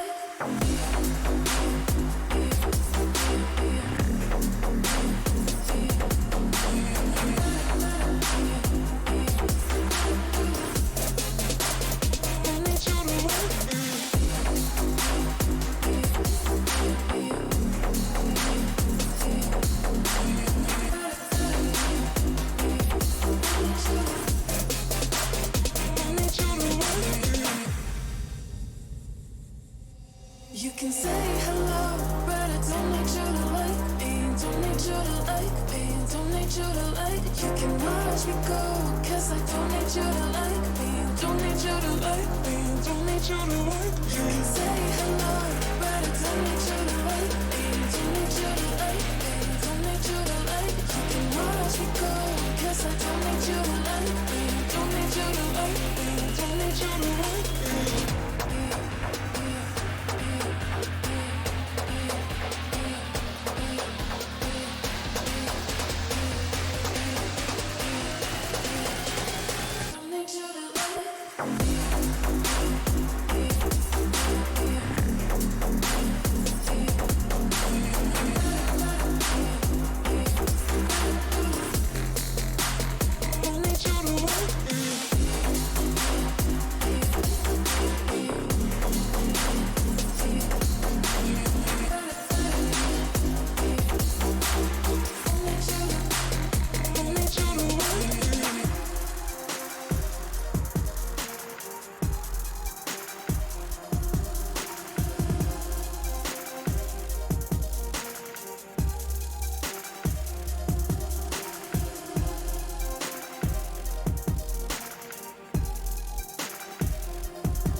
Good evening, ladies and gentlemen. Welcome to the second match of the evening for the opening night of the Melon Patch League, brought to you by Prestige Esports. My name is an odd fellow. Joining me in the booth tonight is my good friend from Pennsylvania, Brothers for Life, Gil Thanes. How you doing tonight, brother? I'm doing great, man. I'm happy to be back in the booth with you after so long, and I feel like we got a good series on our hands tonight. It's going to be La Espadas versus Dracon Esports, and both of these teams coming in a little bit under the radar for our understanding, because we tried to do a little research earlier. We had to dig a little deep to find some juicy info on these guys, but I think it's going to be a good series. Oh, yeah, no, absolutely, Gil Thanes. And I tell you what, if you guys missed the reveal show and you feel like you might recognize the name Dracon Esports, there's a reason for that. The Dracon Esports roster at one point in time was a South American roster that went and became true neutral. This is the same organization, but they've picked up now a North American roster. So this isn't the same Dracon Esports that dominated the South American scene for a while, but this is the same organization. So they're looking to kind of use the MPL to wiggle their way back into a little bit of a household name, I think. And I feel like they're gonna be able to do that. They got 3 players, like I said, kind of flying under the radar. They played under a whole bunch of different team names, but most of them have been falling into oblivion or momentum, and they participated in a lot of tourneys. The 2021 Nerd Street Threes winter qualifiers, along with some game time tournaments as well. Some of their more recent results were, in fact, in Champions Skulls on Scrims, which I had the pleasure of kind of casting alongside a few of the other guys that are running this as well. And they made a good Cinderella run in lower bracket. They started out there. They ran it all the way back to the finals against Capstone. And that was a team of Kaiju, K-Frost, and Sway. Sway, of course, plays alongside Courtney and Kira on that Synergy roster that's in this league. And that's who they ultimately ended up losing to. So these guys definitely have very high skill cap. And I'm interested to see what I can and find out from them tonight about their play styles. So for those of you following along at home, and those of you that may have done bracket predictions, this is a Group C matchup between Dracon Esports and La Espadas, which, again, if you were there for the reveal show, you will remember that Group C was my kind of, this is the group that's going to pop off. These are going to be the closest Rocket League games that we're going to see in the entire league. So it'll be interesting to see if these two teams hold up to that little prediction that I had going into the reveal show. But Gil Thanes, it looks like we are getting ready for the start of the action here on Champions Field. Who are you taking in this matchup? I like some of the recent results from La Espadas. These guys went all the way to the finals against another team that I'm familiar with in Rock Sniffers. And that, of course, features Brock, one of these guys that is consistently in some of these RLCS qualifiers, making these deep runs alongside some of these other teammates. There's Jalen already up for it, trying to get back down as he'll try and center it away. Saucy to the far corner. Chancho out in front. Still a chance here. Nobody going to go for it. Takes a shot at Oblivion. A big save. So some heavily shot-oriented offense early on here from La Espadas. One point of note as we get into this game is that La Espadas are playing with a substitute tonight, as it looks like their sub of Trizo, who's playing under Trizen, is going to be joining the roster of Saucy and Jalen, as opposed to their normal third in Noah. On the Draken side, we have Chancho, I apologize, Aurora, and Oblivion. Oblivion being a newer third on this roster, as they seem to be giving him a little bit of a try here, see how this 3-man works out compared to whoever they were using before, who I'm not actually sure who was on that roster previously. It was actually Zoner, and he had played with them for a very long time, so it's going to be an interesting matchup between these two teams about who can find their chemistry. With the third burst, quick shot at Jalen. A huge save, but a double commit along the sideline. Jalen able to get it out. He's looking for the double down in front, and Oblivion able to just fight that one away as Trizen looking for a ceiling shot of his own. Comes back around, shot on, bar down and in, and Trizen gets the first goal.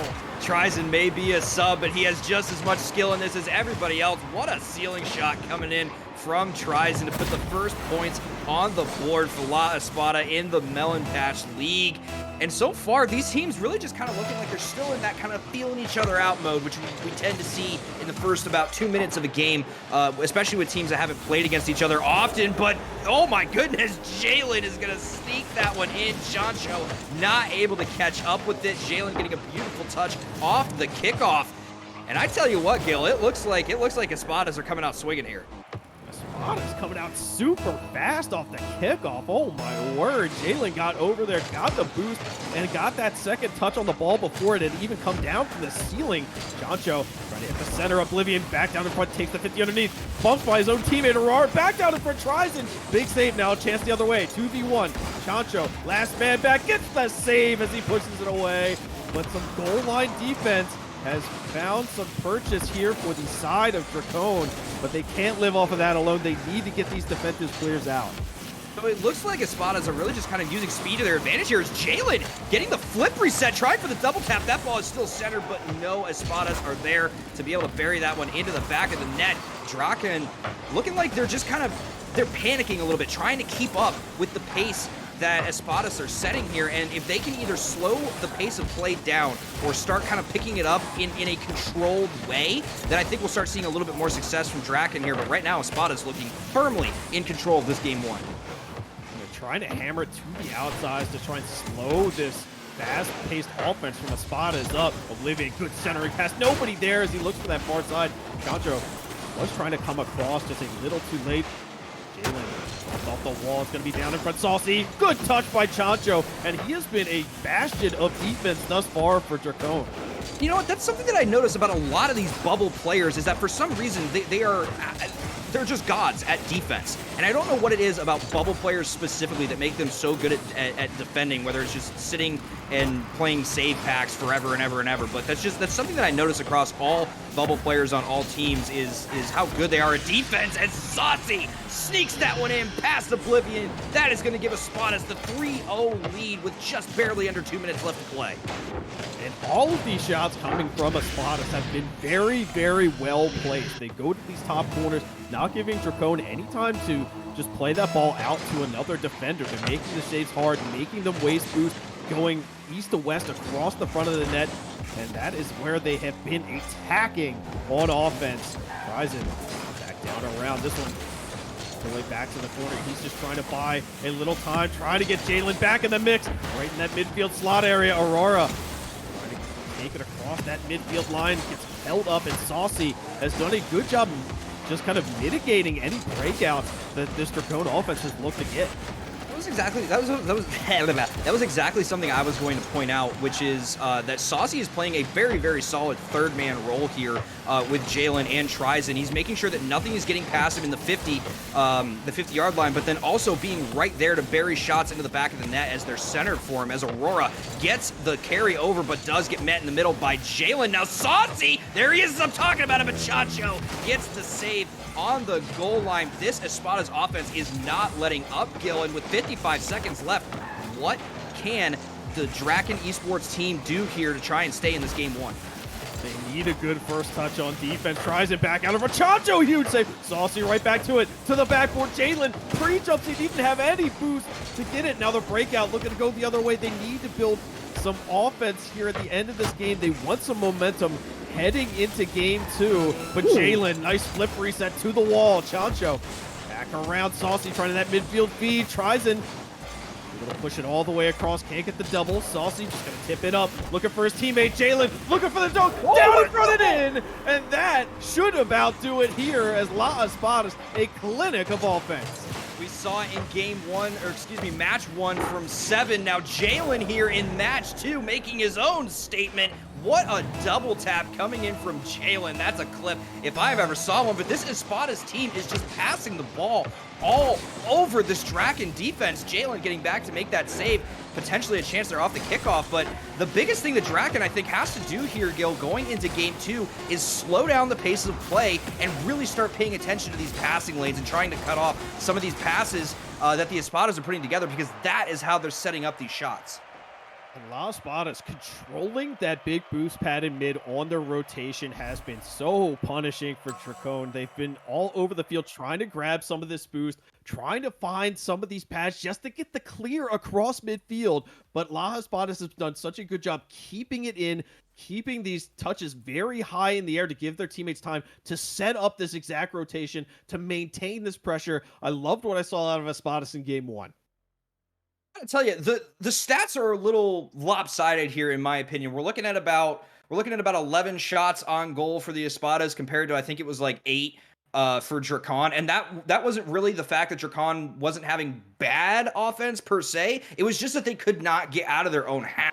So they really have to try and make some more controlled touches as they get ready to transition from defense into offense, and either start, if you're going to boom it downfield to a teammate, or keep that ball right in front of you, maintain that possession, and don't give possession away as quickly as you're transitioning into offense.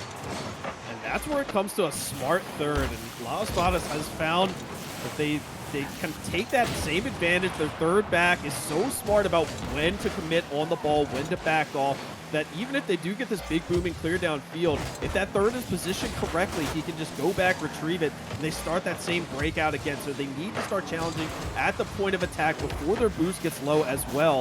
And this is a good start right over to Aurora, down to Chancho. Good breakout from the Dracone as they try and center it back around. Oblivion shot, far side and in, and that's exactly what you want to see. This was beautiful positioning from Oblivion here, just barely slotting this shot in as Trizon was trying to get there. We were talking about shot placement coming out of Espadas in Game 1. Now here in Game 2, we're seeing great examples of it from Drakon, and we may, Gil, now be seeing some of what this Drakon offense is capable of. That's exactly what I wanted them to do in that post game in Game 1. Taking control of the ball in your own end, making sure that first outlet pass is to a teammate so they can do exactly that. Use their passing game, use these mechanical players that they have on their squad to effectively force an outcome out in front. Chancho back down to the backboard. Jalen, big save. He's going to be able to get back to it to the sideline. Aurora keeps it in. Good opportunity here for Dracone. Chancho to the sidewall. He's got all sorts of time. Chancho up to the air. Oblivion up with him. Shot on it in. And Dracone off to a good start. And this is what happens when Drakon are the ones that are able to set the pace of play. Last game, Espadas just started off hot and kept the ball rolling. Now in Game 2, it is Drakon's turn. They are starting off hot. They are getting the ball rolling in their favor, and they are actually starting to pull out some of the passing plays as well. Chancho doing a fantastic job getting that ball over to Oblivion, but what a pitch coming out of Trizon. How fast was that one going?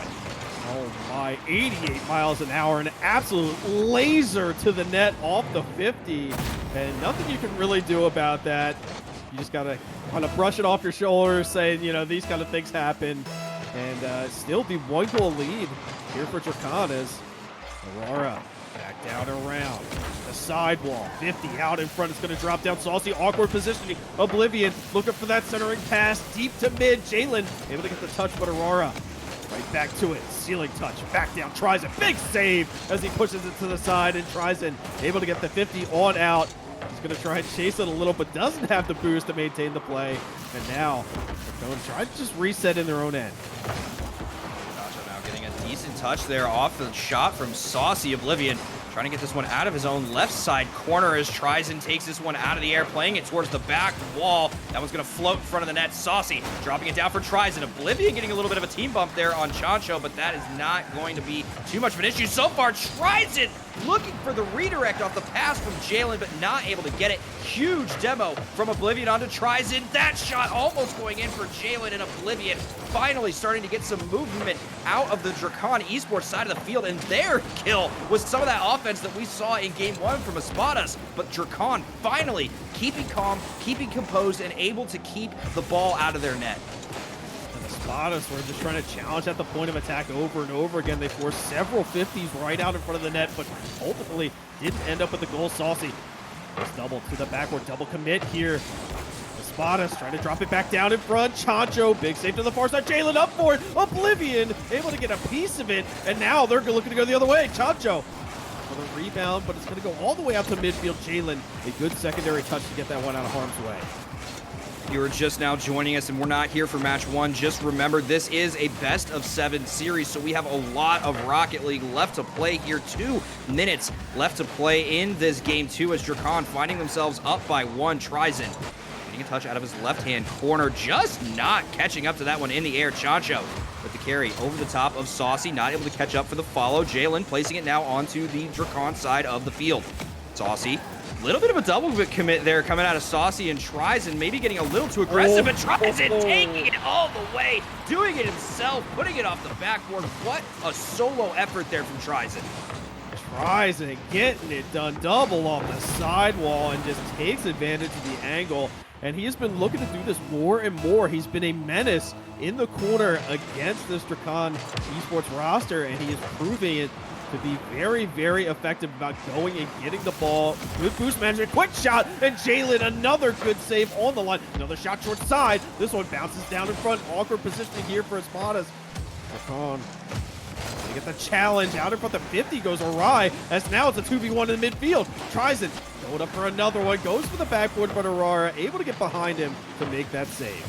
And I tell you what, Gil, the defense from Drakon has just looked so much more solid here in this game, too. It looks like they've got a little bit of confidence behind them now that they've had some offense going, so their defense is even looking a little stronger. But Oblivion now, speaking of offense, gonna bury that in off what looked like an awkward touch from Tryson. And oh, Gil, it looks like Drakon's marching again. And nothing you can do. That was a 2v1 situation. I'm surprised they didn't leave that ball to just go for the bump in the first place. And those are those kind of situations where you just need to attack the ball immediately. You can't wait for that second man to just kind of get involved in the play. And you try to wait it out for his second teammate coming in. And ultimately, the goal falls to Drakon. Drakon gonna get it back out in front of Oblivion, over to Chancho, but Saucy breaks it up. Down to Jalen, looking for that shot underneath. Great placement shot, and Jalen ties the game. And there is that pinpoint accuracy that we saw from Espadas in game one, and the passing plays. They're just putting dimes out. Every single pass is a dime from the Espadas, and I am loving seeing it in this series. Drakon has shown flashes of that same passing potential, but they need to start stringing these full team plays together like the Espadas have if they want to continue to have success here in this Game 7 series. The volume of shots that Drakon has put on has impressed me this game, especially after the quality of shots from last game did not really favor them. And Jalen bring it across the midfield line. Aurora demoed on the sideline. This one kind of up for anybody. Chancho, good double tap off the wall. Got the defense on their back foot. Oblivion trying to pinch it over, but gets boxed out. Now Jalen, good flick along the sideline as Tryson looking for that midfield pass. Now Saucy gets blocked by Chancho as he gets up to potentially save a game-winning shot. This one open net, downfield, 3 seconds left. Oblivion whiffs on it, still there, and it drops. And a golden opportunity might have gone by the wayside there for Drakon. Oh my goodness, Oblivion just not able to corral the ball and get an accurate touch on, and then just not able to catch up with the follow-on touch either. We are looking at just the third overtime in the history of the MPL, almost ending right there. Now, Oblivion, I was about to say, getting a huge demo onto Jalen, shutting down some offense there. Chancho just barely able to get back. Jalen putting a shot out that's going to sneak in under the crossbar. What a shot coming out of Jalen. Chancho tried to cut it back up in field, got away from him off the side of the car. And an overtime victory, a little bit of a heartbreaker there as La Espadas take the second game in this series. But I love the adjustments that Drakon made during the course of this one. Came back strong, wiped away that game one, and really played a very consistent style of defense that we really didn't see in game one.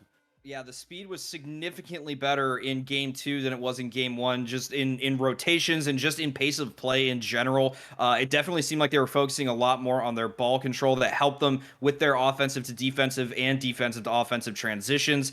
And it really looked like Drakon was kind of coming into their own there a little bit, and then just one unlucky pinch coming in from Tryson, getting a 90-mile-an-hour goal, and then just a beautiful shot from Jalen there to end it. So Drakon, right in this series, don't let the 2-0 scoreline fool you, as Espadas does take game two. Now remember, this is a best-of-7 series, so we still have at least 2 more games of Rocket League to play.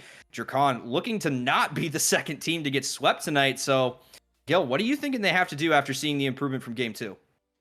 They just need to be a little more consistent about challenging at the point of attack, but it's going to be need to getting into these passing lanes of the Espadas. That has been their strength. They're finding each other extremely well on the field. If Drakon can kind of sit on some of these passing lanes, look for some transition plays downfield, and get some shots on net that is forcing the defense on the back foot from Espadas, I feel like that's going to net them a lot of goals. That's what's going to get them ahead in this series.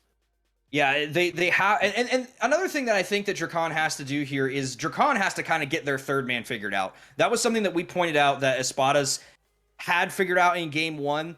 Drakon looked like they were kind of getting it figured out in game 2, but they really have to nail that down because they are just getting dominated at the midfield. They even in that second game where it was played so much closer did not have the level of midfield control that they needed to have to win it. So they really, really, really have to focus on boost starving at the midfield and making sure that that ball is not crossing the midfield line as often as possible on clears and saves. So they just are really going to have to put up a wall there at the 50-yard line. And for Espadas, it's just keeping that third man in a good position to make an informed decision at the line whether or not to peel back. They've gotten caught kind of on the back foot on some of these transition plays downfield. They're able to get back and defend well enough to make the saves that they needed to make in that game. But if Drakon can find some of these plays where they can get the 2v1s like they had in that last game, expect them to take full advantage of it. It's going to be interesting to see if Drakon is able to put those last 2 losses behind them, maintain some of that momentum they had coming out of game 2. Oblivion looking strong so far, but beautiful save coming out of Saucy. Chancho had a chance, but that one gets turned away as well. Saucy and Tryson double committing again. That's like the second or third double commit I've seen from those 2 players in this series so far, Gil. I wonder if they're just getting a little bit too aggressive. Just getting a little anxious on the ball. And that comes at the start of each of these games where, you know, you're trying to get that first goal. You're trying to get ahead to build some momentum in your favor. Tryson, big fake, what a shot it in. Tryson again has looked like a ones player here, man. He is just taking these 1v1 matchups and winning them every time. What a 50, just absolutely dusting Chancho with his touch there. And as I'm talking about his double commit, Tryson says, it's all right. When it's just me, when it's me, myself, and the ball, I put balls on net as Chancho just barely sneaks that one in. Great speed from the shot off of Chancho, and Drakon finding themselves right back in it with the kickoff goal. This is just good positioning, good team coordination.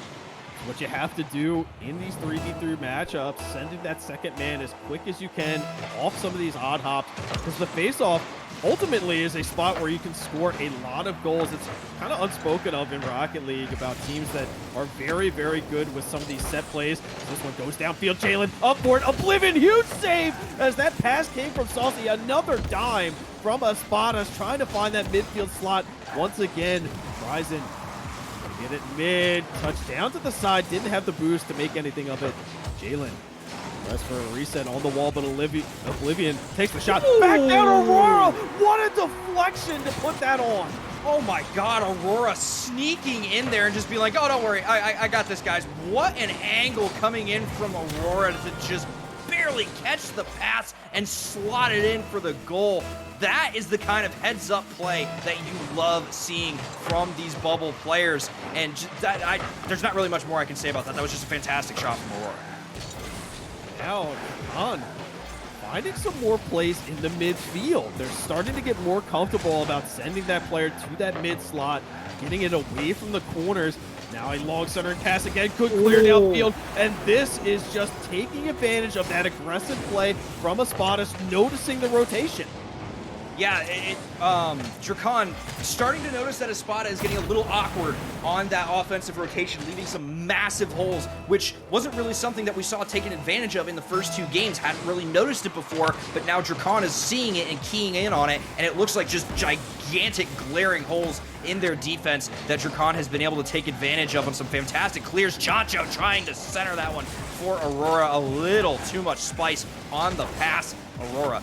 Nice 50 there off of Jalen to try and keep this ball in play. Chancho was trying to sneak up on it, but Saucy beats him to it. Jalen taking the touch. Tryson also up. Jalen and Tryson. Oh my goodness, that is an offensive miscommunication if I've ever seen one. And man, they were trying to just get a little flashy play, but either one of them shoots that ball solo, they're gonna get a goal. Not much defense was out in front of the net, just kind of deflected off the side. Saucy, what a shot as he puts it on and in as he gets a dunk from the heavens off the backboard. Oh my goodness, Saucy finding the impossible angle to slot that one in. Chancho, nothing they can do there. Came in at the right angle, but just nothing to stop the angle. Oh my goodness, what a shot from Saucy to keep Espadas in this game 3 as Tryson taking this one off the ceiling, going for the flip reset, does miss the reset as Saucy trying to keep this one alive off a touch from Aurora. Does get the demo onto Oblivion. shuts down the offense just a little bit, but now here comes Oblivion off the spawn. Gonna launch this one towards the back wall, drops down for a waterfall. No one gonna be there to put it on just yet. Beautiful 50 from Jalen. Drakon keeping this one in front of the net, but Gil, the defense for Espada, standing tall so far. Yeah, Spada's having to come back all the way into their own zone. They can't play as aggressive as they did, so they're finally getting back across that midfield line with 2 players before the point of attack for the side of Drakon.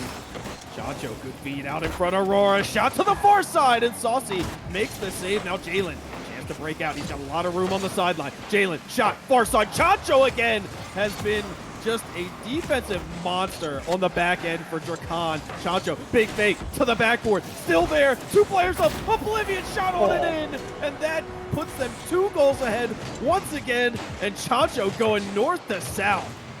And I tell you what, this goal gets credited to Oblivion, but that is a giant capital A in the assist column for Oblivion. That goal does not happen without Oblivion managing to take that coast to coast and getting a fantastic fake right in front of the net as Chacho trying for his own double tap, but just barely not getting it. And oh my goodness, Gil, this looks like a completely different Drakon Esports than we have seen in the first 2 games of the series. Those first 3 goals were exactly what I talked about at the end of Game 2.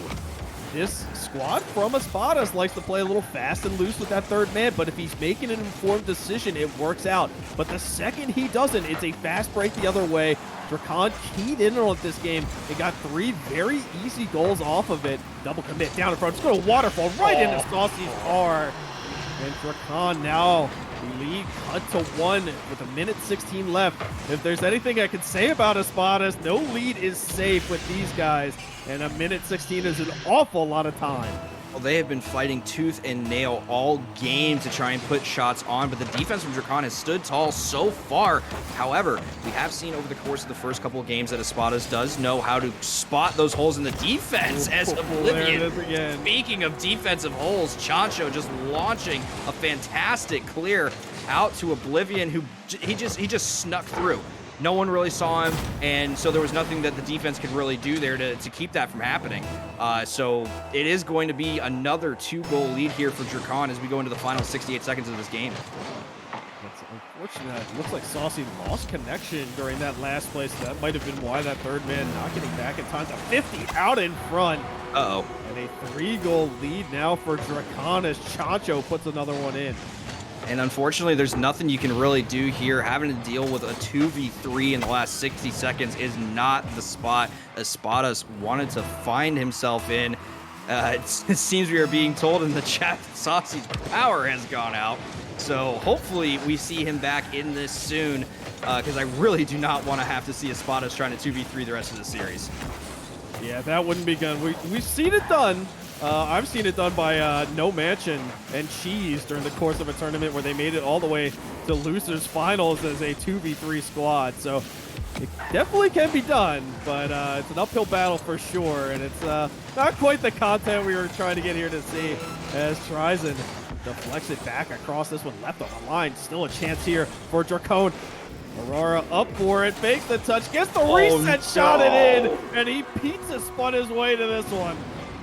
Oh my goodness, Aurora says, it's all right, I'm gonna just go for clips. And what a shot he manages to get there. Not able to getting the follow-up touch off of the reset, but does manage to get the reset, does manage to get the pizza shot. And you have to kind of feel for Espadas here. This is not the way that Drakon wanted to come back into this series, but they do have a little bit of a cushion now. They're not staring down the barrel of being down 3-0 and being on match point. It's now going to be a 2-1 series advantage for Espadas, but you know, acts of God aside, Drakon really improved in this game 3. And there's just took advantage of the opportunities that they saw from the previous games, and a lot of good teams will notice that during the course of some of these matchups, and especially in a best of 7 where you get a chance to kind of feel out the other squad, see how they play, see how they react to your play style. And that is what truly great teams do. They come back, they analyze those play styles, and make it an advantage for them during the course of a series. And Drakon did exactly that. They saw that Espadas rotated up very heavily on those lines. They challenged at the point of attack. They got these clears downfield, and they got goals because of it. Yeah, and they were just finally able to take advantage of that hyper aggressive offense that Espadas had been putting on them for the first 2 games. It was kind of like you said, they were playing, to use your words, fast and loose with that third man. It looked like their rotations were super solid in game 1, but that was really just because Dracan wasn't taking advantage of the holes that were existing in how they were rotating. But now we get to see how Espadas performs, as they will be bringing in a substitute for the remainder of the series. So, and you kind of have to wonder how a substitute like that factors into the psychological game as well. You know, is it more on Dracan for being like, oh, now I have to take account of this other third person, or is it more on Espadas for, okay, we played these first 3 games with these 3 players. Is this third person going to throw off the kind of chemistry or the mojo that we had going on in those first couple games? So it's going to be interesting to see what kind of factor the substitute plays in this role. Yeah, you're going to be able to tell in the first minute of gameplay, guaranteed, whether or not the chemistry is going to be there or whether or not it's going to be a factor for the other side. And, you know, Espadas, unlucky that his power did go out, but they have been playing extremely well with their mechanics, with controlling the ball right at the midfield line. They've forced a lot of opportunities just off of their passing alone. So Espadas, they can kind of continue that with their third. Look for them to just kind of accelerate the gameplay, but they're gonna have to get back on rotation when they realize that, you know, the play isn't gonna work out. That third man has that solemn duty for their squad to make sure to make that appropriate decision and get back on the line to hold them up or to challenge immediately when that ball gets away from Dracan on the line. So after every game so far, Gil, I've asked you what can Dracan do to improve. Now we find ourselves in the fun situation of what can Espadas do outside of of messing with the rotation to kind of maintain or regain some of that power that they had in the first in the first 2 games. What can Espadas do to kind of get their momentum back?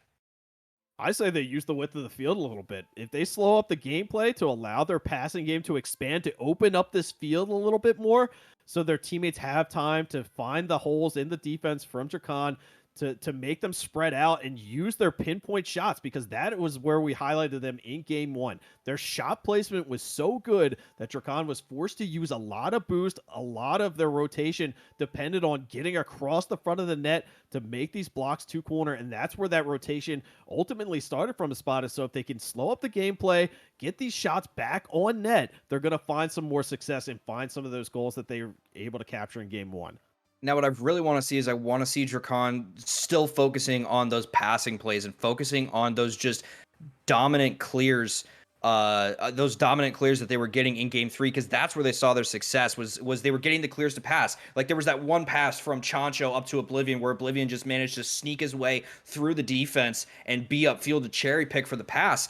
And that's something that I think that Dracan is going to have to really kind of key in on is how many times can we do this in a game, because we know how aggressive Espadas can be. How often can we sneak a player past the third man and still be able to hold a decent defense until we get the power clear out to the cherry picker?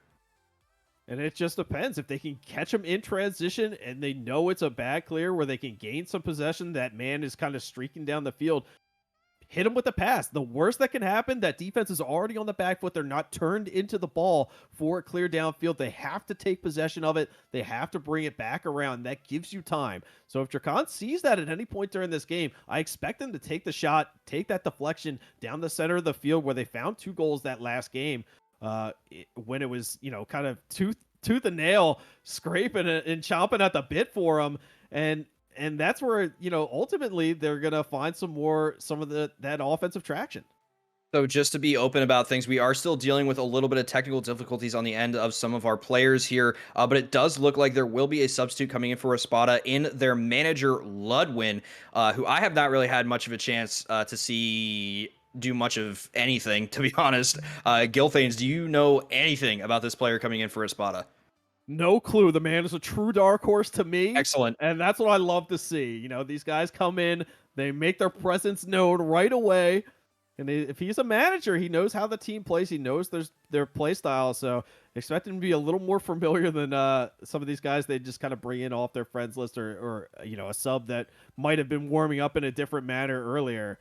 And I believe he was here just kind of watching these games beforehand. So he knows the play state, knows the players on the other end of the pitch. So I expect him to kind of kind of gel really well with the Espadas roster. Yeah, and coming off the brief timeout, all 6 players just barely sneaking in before kickoff starting. Jalen looking like he's taking a second to kind of find his bearings here as Ludwin making his first touch of the series now, trying to get a pass out to Trizen. Trying to maintain some control here himself, but continues to get beaten out by Aurora. Beautiful 50 there coming out of Jalen. Ludwin coming in for the follow-on now. Oblivion getting the collection there on the left wing side, gets centered out, but no one there from Espadas to be able to put a shot on. Chancho coming in with the beautiful defense, and this is that trademark offense that we've seen from Espadas all series, but Drakon hasn't really broken out of anything yet. Oh, Ludwin trying to look for it off to the backboard. Come in off the bench to get the first goal of the game in Game 4. And Espadas, if they can get to that backboard and there's nobody there, that has been a bread and butter move from Jalen, from Ludwin now, getting that first goal where they can take those high percentage shots like we had talked about. If they can put it on, force that defense to expend boost, that's where they're going to find that rotation back to that midfield pad where they were so aggressive in Game 1. It looks like Ludwin just kind of like, as you said, is playing right into how his team plays. Like you said, he's the manager. He knows how these guys are going to play together. He knows the aggression that they use, and he looks like he is fitting perfectly into the rotations that they have set up as Aurora. The double touch on the right wing wall, not able to make much of it as Oblivion plays this one up to Aurora on the wall, but Aurora just not able to get there for the pass. That was a passing play being set up, but nothing coming out of it. Now Chancho looking for a dribble, but not able to get it down as Drakon is now putting the heat on this Espadas defense. And one thing I've noticed from this side is there's a back out in front, Chancho. And this is the player I just wanted to talk about. Chancho has very, very much impressed me. He's a very cerebral player. He's acting as their third man, and he has made a bunch of good decisions. And I talked about how La Espadas can play a little fast and loose with their rotation where they get aggressive with that third man. Chancho has been right there with them on the other side of the pitch, making some of those decisions. But so far, his have just been spot on for their squad. He's their main defender, but he hops up into the play like nothing else happened as Aurora takes an awkward shot right off that top of Oblivion's car. What a shot there from Aurora. Oblivion just kind of losing it. And that is something that you kind of have to imagine comes into team comms. At some point during that dribble, Oblivion has to be like, hey, I'm not going to be able to finish this. You have to go finish this. So Aurora is able to get up in time and drop it down just underneath the post. Fantastic communication. Great play there from Draconis Chancho now. Oh, it looked like Aurora was just barely wanting to get that double tap, but not able to do so. Ludwin now. Gonna maintain control here, still getting beaten out by Aurora. This one's still kind of hanging out in the right wing side for La Espadas. Now Ludwin finally getting a little bit of clearance here, gets a nice flick over the top of one, does get a demo onto Chancho, but Aurora clearing that one out before the demo can mean much of anything. Jalen was trying to go up, trying to fight Oblivion for that one, but no such luck as Drakon still holding strong so far with this offense, but here comes Trizen with the solo plays again, but not able to get the flick. Trizen trying to look flashy here, Gil. Trizen trying to bait out that first defender a little bit. Great job cutting it back to the inside, forcing two players from the side of Drakon to just kind of commit onto him to force that save. Tries it back out in front. What a feed from Ludwin off the wall. Okay, so Ludwin can shoot, Ludwin can pass, Ludwin can manage, Ludwin can do everything. What a sub in so far for the Espadas is Ludwin as Trizen gets another goal to his name. But I tell you what, I am loving just the teamwork that is really starting to come out for both teams now. It was very, very heavy in favor of Espadas in the first two games, but Drakon now starting to get themselves kind of working together. The cogs are grinding, meshing together, doing the thing. And it's going to be interesting to see who is able to keep that team play going and who's able to really shut down the passing lanes. That's the first thing I'm really looking for. Neither of these teams have really keyed in too greatly on each of the downfield passing lanes that the other team is trying to use for defensive purposes. As Ludwin now, oh, what a double tap, getting the dunk over the top of Aurora. Oh my goodness, Gil, I think Aurora wants that one back. And this is where you have to kind of challenge at the point of attack. The first contact comes within a foot and a half of the goal, and that's just an easy positional play for Ludwin as he takes that one in. And so far, La Espadas, their shot placement again has looked in form with how they had started the series earlier. What a shot from Aurora as he has just dominated the midfield form of play.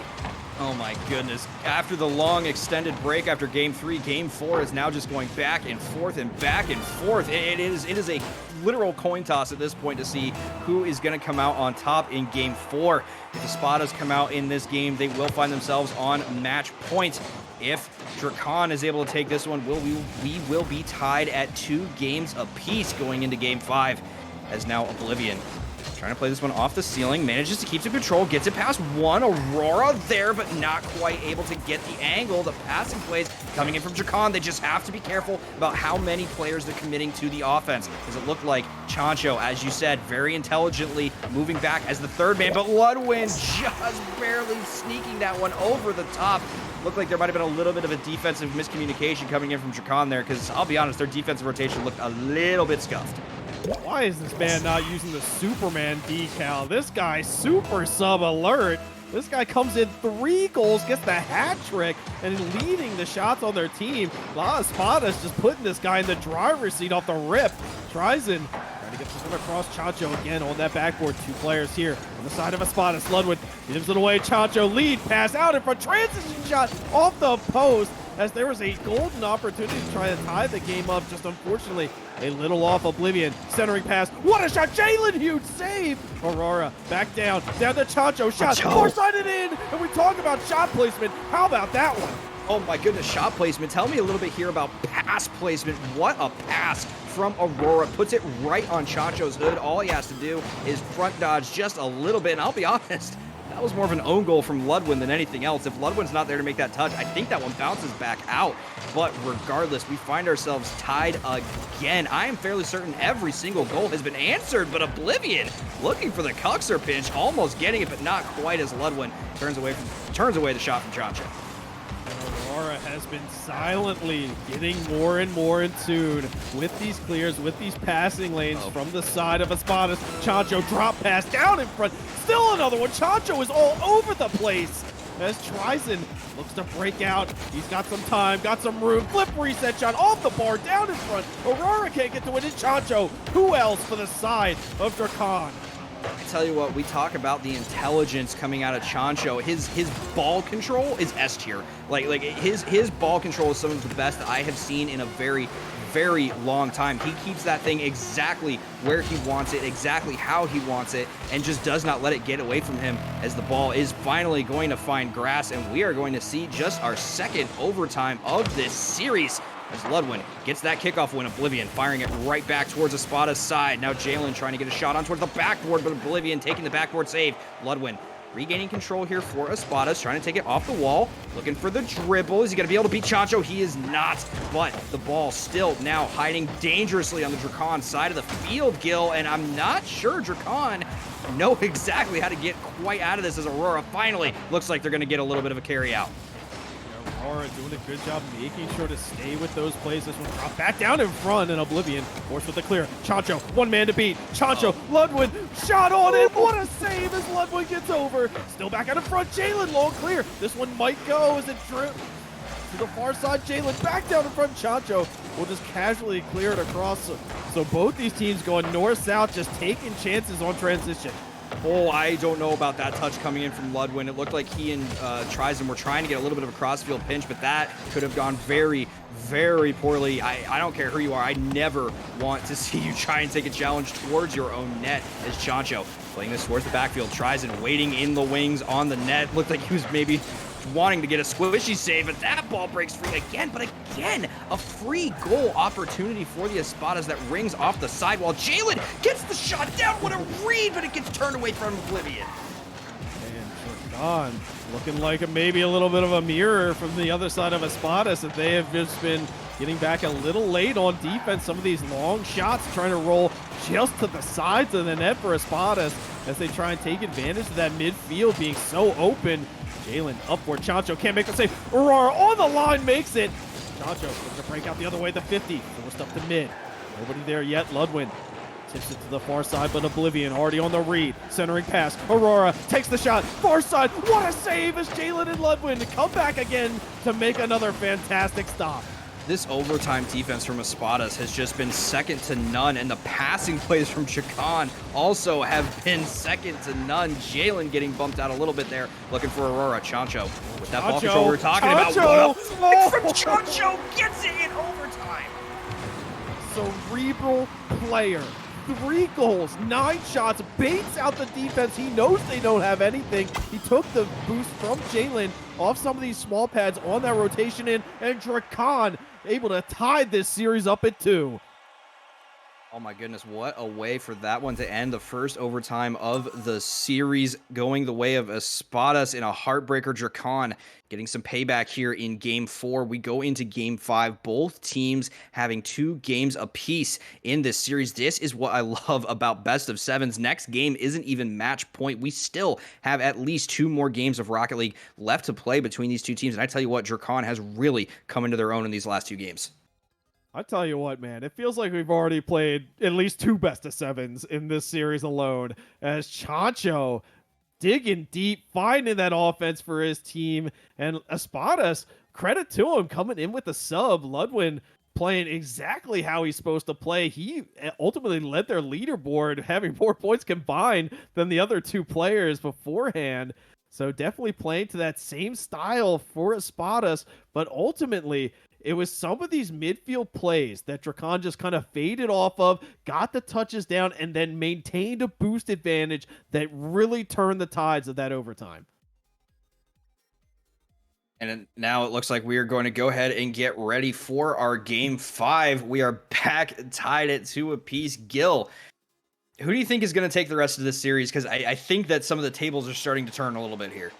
Oh, dude, I can't. You can't even put that on me now. Yes, Both these teams have been absolutely popping off, but I gotta feel. I feel like Drakan just has the advantage of momentum. They're starting to really figure the Espadas out a little bit here, and they have just done so well in the midfield. A quick shot, as I say that, Chancho dunk back down in front of Oblivion. The first goal of this one, 9 seconds in. And Drakan keeping the pedal to the metal with the offensive push here. Shots ringing in from every side as the ball finally finds the back of the net off the nose of Oblivion. Chancho having a chance there to get a nice pass, as now Chancho losing that kickoff a little bit to Trizon. Aurora playing it off the corner, and Jalen is going to answer right back. 15 seconds gone, and we have seen a goal apiece for each team. Jalen, little wave dash, making sure to get over there. That third man, unfortunate for the situation to give that goal right back to Espadas to make it even. But the midfield play is really where we want to highlight the advantage that's starting to take hold for Drakan. Oblivion and Aurora have been getting up into these passing lanes, challenging in the midair where they hadn't earlier on in the series. They started to find these shots. What a shot by Trizon, as he just clanks it home from midfield on his own, saying, okay, you know, we're not going to take it to the air. We're just going to keep it low and make you pay there. This shot from Trizon looking eerily similar to one that Aurora got in game 3, but as you said, beautiful power, beautiful placement coming off of Trizon, off the solo play. And he's been doing that all series. He's been getting these solo plays going, but I'm hoping that he's not playing too much on his own, as, oh, that was a dangerous defensive play there from Espadas, but it still gets turned away. No points on the board for Drakan in that push.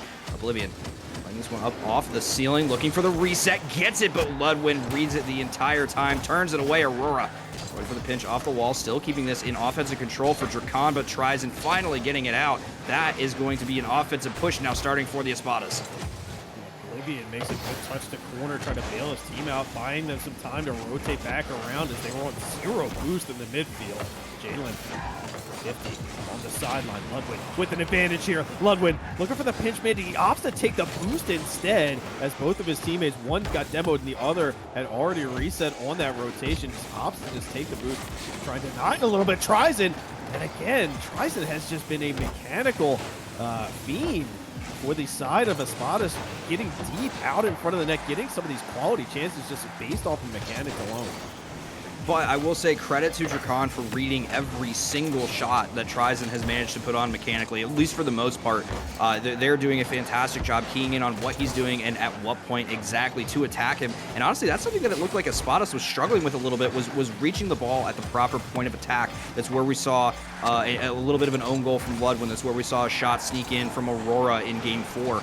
And so, Tryson looking for the musty off the ceiling, not able to get it off the backboard. Jalen coming over the top of Oblivion, but no goal going in for Espadas. Ludwin trying to follow it up himself, and Ludwin gets the double tap off the sidewall. And eerily similar to the goal that we saw earlier, that little double tap off the sidewall, Ludwin gets the exact same angle, the exact same spot on that left side. And now Espadas taking a 2-goal lead here. That's what you like to see, giving yourself a little confidence with a little bit of a buffer as Jalen goes over one. Oblivion back out to that line. Ludwin hops in on that pass. Back around Chancho, trying to take some control, but Ludwin already on him. And challenging at the point of attack has been big for Espadas already in this game 5. That's how they've been able to win so many of these 50s in this game, and how they were winning 50s in the first couple of games of the series, but Dracan just finally started challenging a little bit faster in games 3 and 4, but Oblivion getting a huge win there, and oh my god, Aurora trying for the angle. Tryson just barely keeping that one out of their net. As now we see the Espadas on offense. Tryson getting the shot down. Aurora there on the wall to turn it away. Chancho looking for a reset touch. Almost sneaks it past both Las Espadas defenders. Now Oblivion into the right wing corner for Dracan on offense. Tryson trying to get the touch, misses it, so Aurora gets a shot chance, but Ludwin turning it away again. Ludwin has literally come into this series and put Las Espadas on his back. Ludwin makes the save there as well as the follow-up. Tryson misses on that. Aurora to the sidewall. He's got a man in mid. Drops it down. Chancho, far side. Jalen, big save, but not out. Still on the line. 2v1 the opposite way. Oblivion looking for Aurora on the ceiling. Aurora gets the shot short side. Nobody there as that one just a little wide, but great setup. Dracan seeing the field extremely clearly. Chancho looking for the demo from Aurora. Sideline, pinch, down in front. Ludwin again making the big save to bail the team out, keeping this lead at 2. Now, I'm not sure if Chancho was expecting Oblivion to be a little bit closer to receive the passer. Oh, Jalen slotting it in the upper 90. What a shot there from Jalen. Fantastic placement. And what a pass from Ludwin to set him up. Yeah, nobody back on the side of Dracan. They all had hopped up to that right side of the field, expecting that clear to go down the sideline, opts to go the other way, and it was just too speedy to kind of catch up with. Already had a man in the air. Aurora for the 50. Oblivion back around. This one's going to float down to front. Chancho takes the shot, tries and big save as Ludwin back down around. He's trying to hustle. Trying to catch this defense on the back foot, not allowing them to turn into the ball. Jalen fake down in front, has Tryson with him. Aurora, the 50, back down to Ludwin. Ludwin shot, Tryson up. He was trying to block out Chancho, but he can't get a touch. Back down for Chancho again. He makes 2 big saves, and Chancho has been an absolute monster for this team. Chancho is doing it all offensively and defensively so far. He's my MVP of this series for both teams, as he has really come alive here in the last 3 games of this series. Jalen gets a touch over Oblivion, but here comes Chancho on defense again to turn that one away. Chancho still with ball control, gonna look for the flick over Ludwin, gets it, but not enough power to take it away. And what a save there from Ludwin on the awkward angle. Ludwin piecing it together, biding his time a little bit, waiting for the flick to happen so he's not in an awkward spot.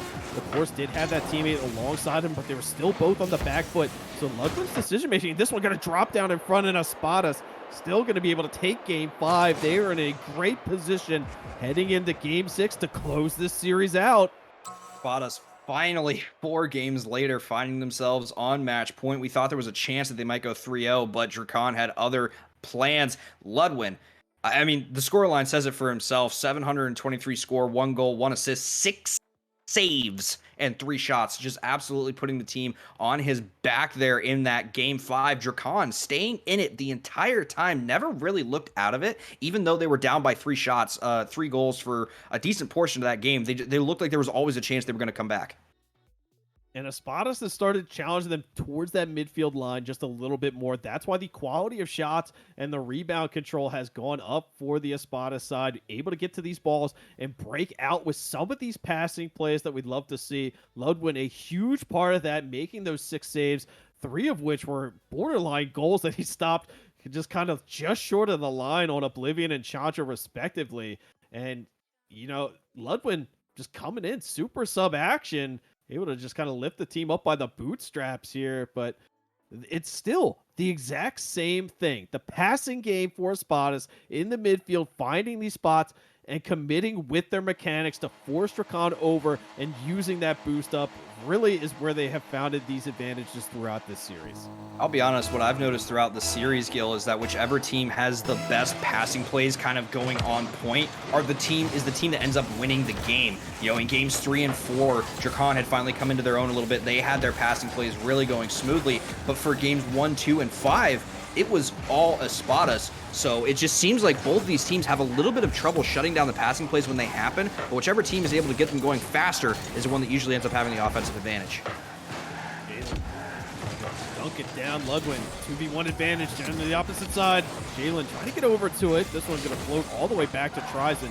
He'll hammer it to the backboard. Aurora already there, gets the flip reset, controls the ball extremely well down the sideline, looking for Chancho. Chancho going to break it over, but gets bumped off the wall. Good rebound control, back down in front. Ludwin, huge save as he reads the angle, and Ludwin, patience is a virtue, and he's got it in spades.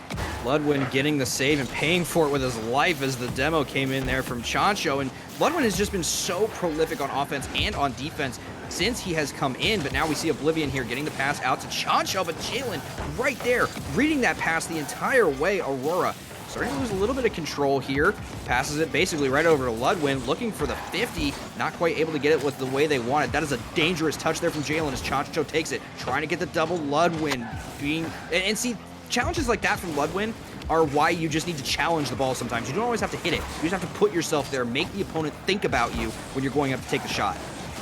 And Jalen has quietly played this second man role for the Espadas. We really haven't called out his name tonight, but he has been very consistent about following up on the initial challenge from either of his teammates, getting back to that ball and maintaining some of these plays out in front. Ludwig off the bar, down in front, Trizen. There's the shot. Nacho going to deflect it away. Jalen right there for the 50, forces it to the opposite side. Ludwig. No play catch with Oblivion on the other side. This one broken up by Chancho. He'll take the 50 along the wall. This one to the backboard. Jalen deflects it away. Oblivion trying to get it back down in front. Nobody there for the drop pass, but he will just take it all the way to the corner as Ludwig challenges in. Ludwig shot short-sided in, and they found that purchase on the backboard.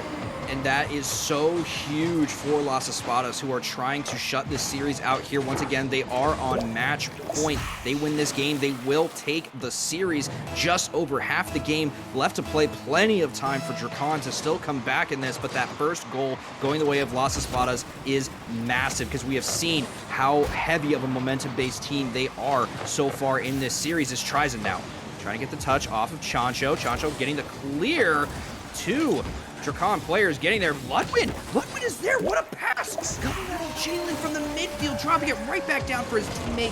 Ludwin getting the beautiful turnaround and just burying it off of the unfortunate mistouch there from Aurora. A little bit of an awkward play from Jalen, but he makes it work again. That second man in. He had originally kind of broken up the play for the clear, and that's kind of what ultimately resulted in that clear going to that far side instead. So Jalen doing a good job, maybe not in the goal replay there, but the play leading up to it. Chancho, one man to beat. Ludwin able to make the save, but it's back down in front. Oblivion shot on, and he makes it a one-goal game. Good answer from the Dracan side. What a beat by Oblivion. It just looks like Oblivion's speed for most of this game has been a little bit higher than everyone else's. Almost every goal I've seen him make, almost every touch I've seen him make has been just faster than the opponent that he is going up against. So Oblivion's speed right up there. Chancho's brains right up there. Aurora's mechanics right up there. Dracan really coming into their own here in the last couple of games as Chancho gets a big carry over the top of Jalen, still maintaining control. Plenty of boost left to make it happen with the flip reset. Chancho gets the flip reset over the top of Ludwin to tie the game up with 2 minutes left. My, oh my, just like in training all day, no challenge comes out, flip reset and in, and Chancho feeling himself now. He's gotten involved in these 2 goals, and he finds one for himself to tie this one up. Aurora with 50 to the sideline. Oblivion shot down to Aurora. Looks for the deflection, but Trizen able to come in and hammer that one downfield.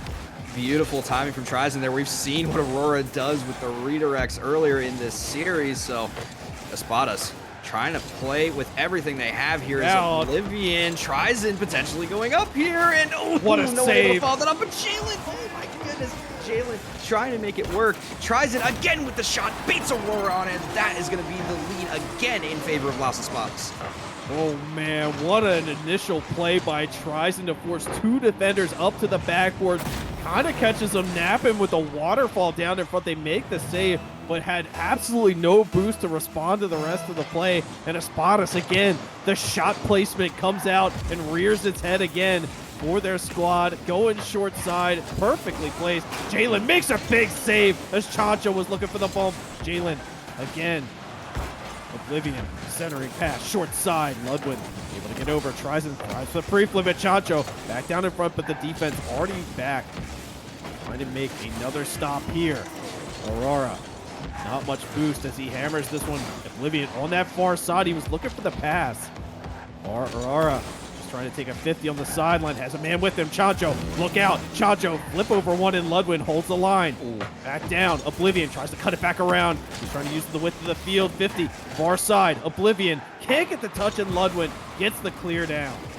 And that's going to be Trizon looking for the cherry pick. Oh my god, he's going to get the double tap. He was looking for it, just barely not able to get the angle. As Aurora looking for a flick, not able to get it. Ludwig putting it right back. Now Oblivion waiting as the third man. No boost to his name here, not able to follow up. Jalen and Trizon, dangerous double commit in front of the Las Espadas net. Chancho passing that one out to Oblivion. There's a chance. Chancho again going for the bumps, and that is something that I've really only seen out of Drakon so far. That's an open net, but Ludwig is able to get back for it. Oh my goodness, Gil, they're keeping us on the edge of our seats here for the last 15 seconds of this game. Ludwig is basically the counterpart to Chancho. He read that play, immediately responded before either player had already turned to get it back. 2 seconds left, 4. Back down in front. Long clear. Ludwig could end the game here, and he does. And Espada's going to be able to take the series. And what a way to close out the series. Ludwig coming in, and as I said a couple times, putting the team on his back there.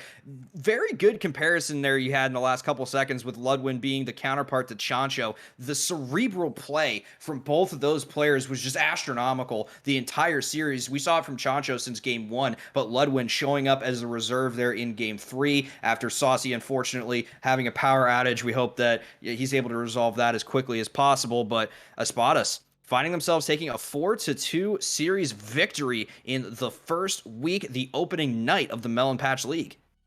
And Espadas, it was credit to their passing game. They found each other on the field very effectively here tonight. They maintained some of these high backboard plays. They were able to get up to the ball at the point of attack and really just kind of put some pressure on Drakon in their own end, making some of these very high percentage shots that forces that defense over, like I had talked about in some of those earlier games. Able to do it again here.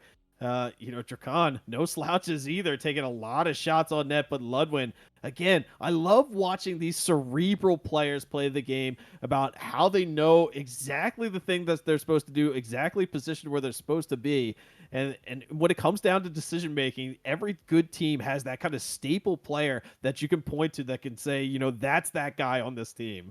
And I tell you what, Gil, it looked like about 5 or 6 different times like this series was going to go to a game 7, but the Espadas just held out strong, even as Drakon's offense was starting to kind of make things go, make things happen. They were catching the momentum, but they were ultimately stopped by Las Espadas. No game 7 for tonight, but I tell you what, after a quick 4-0 in the first match of the night, having the second match of the night go to game 6, I think was pretty exciting, Gil.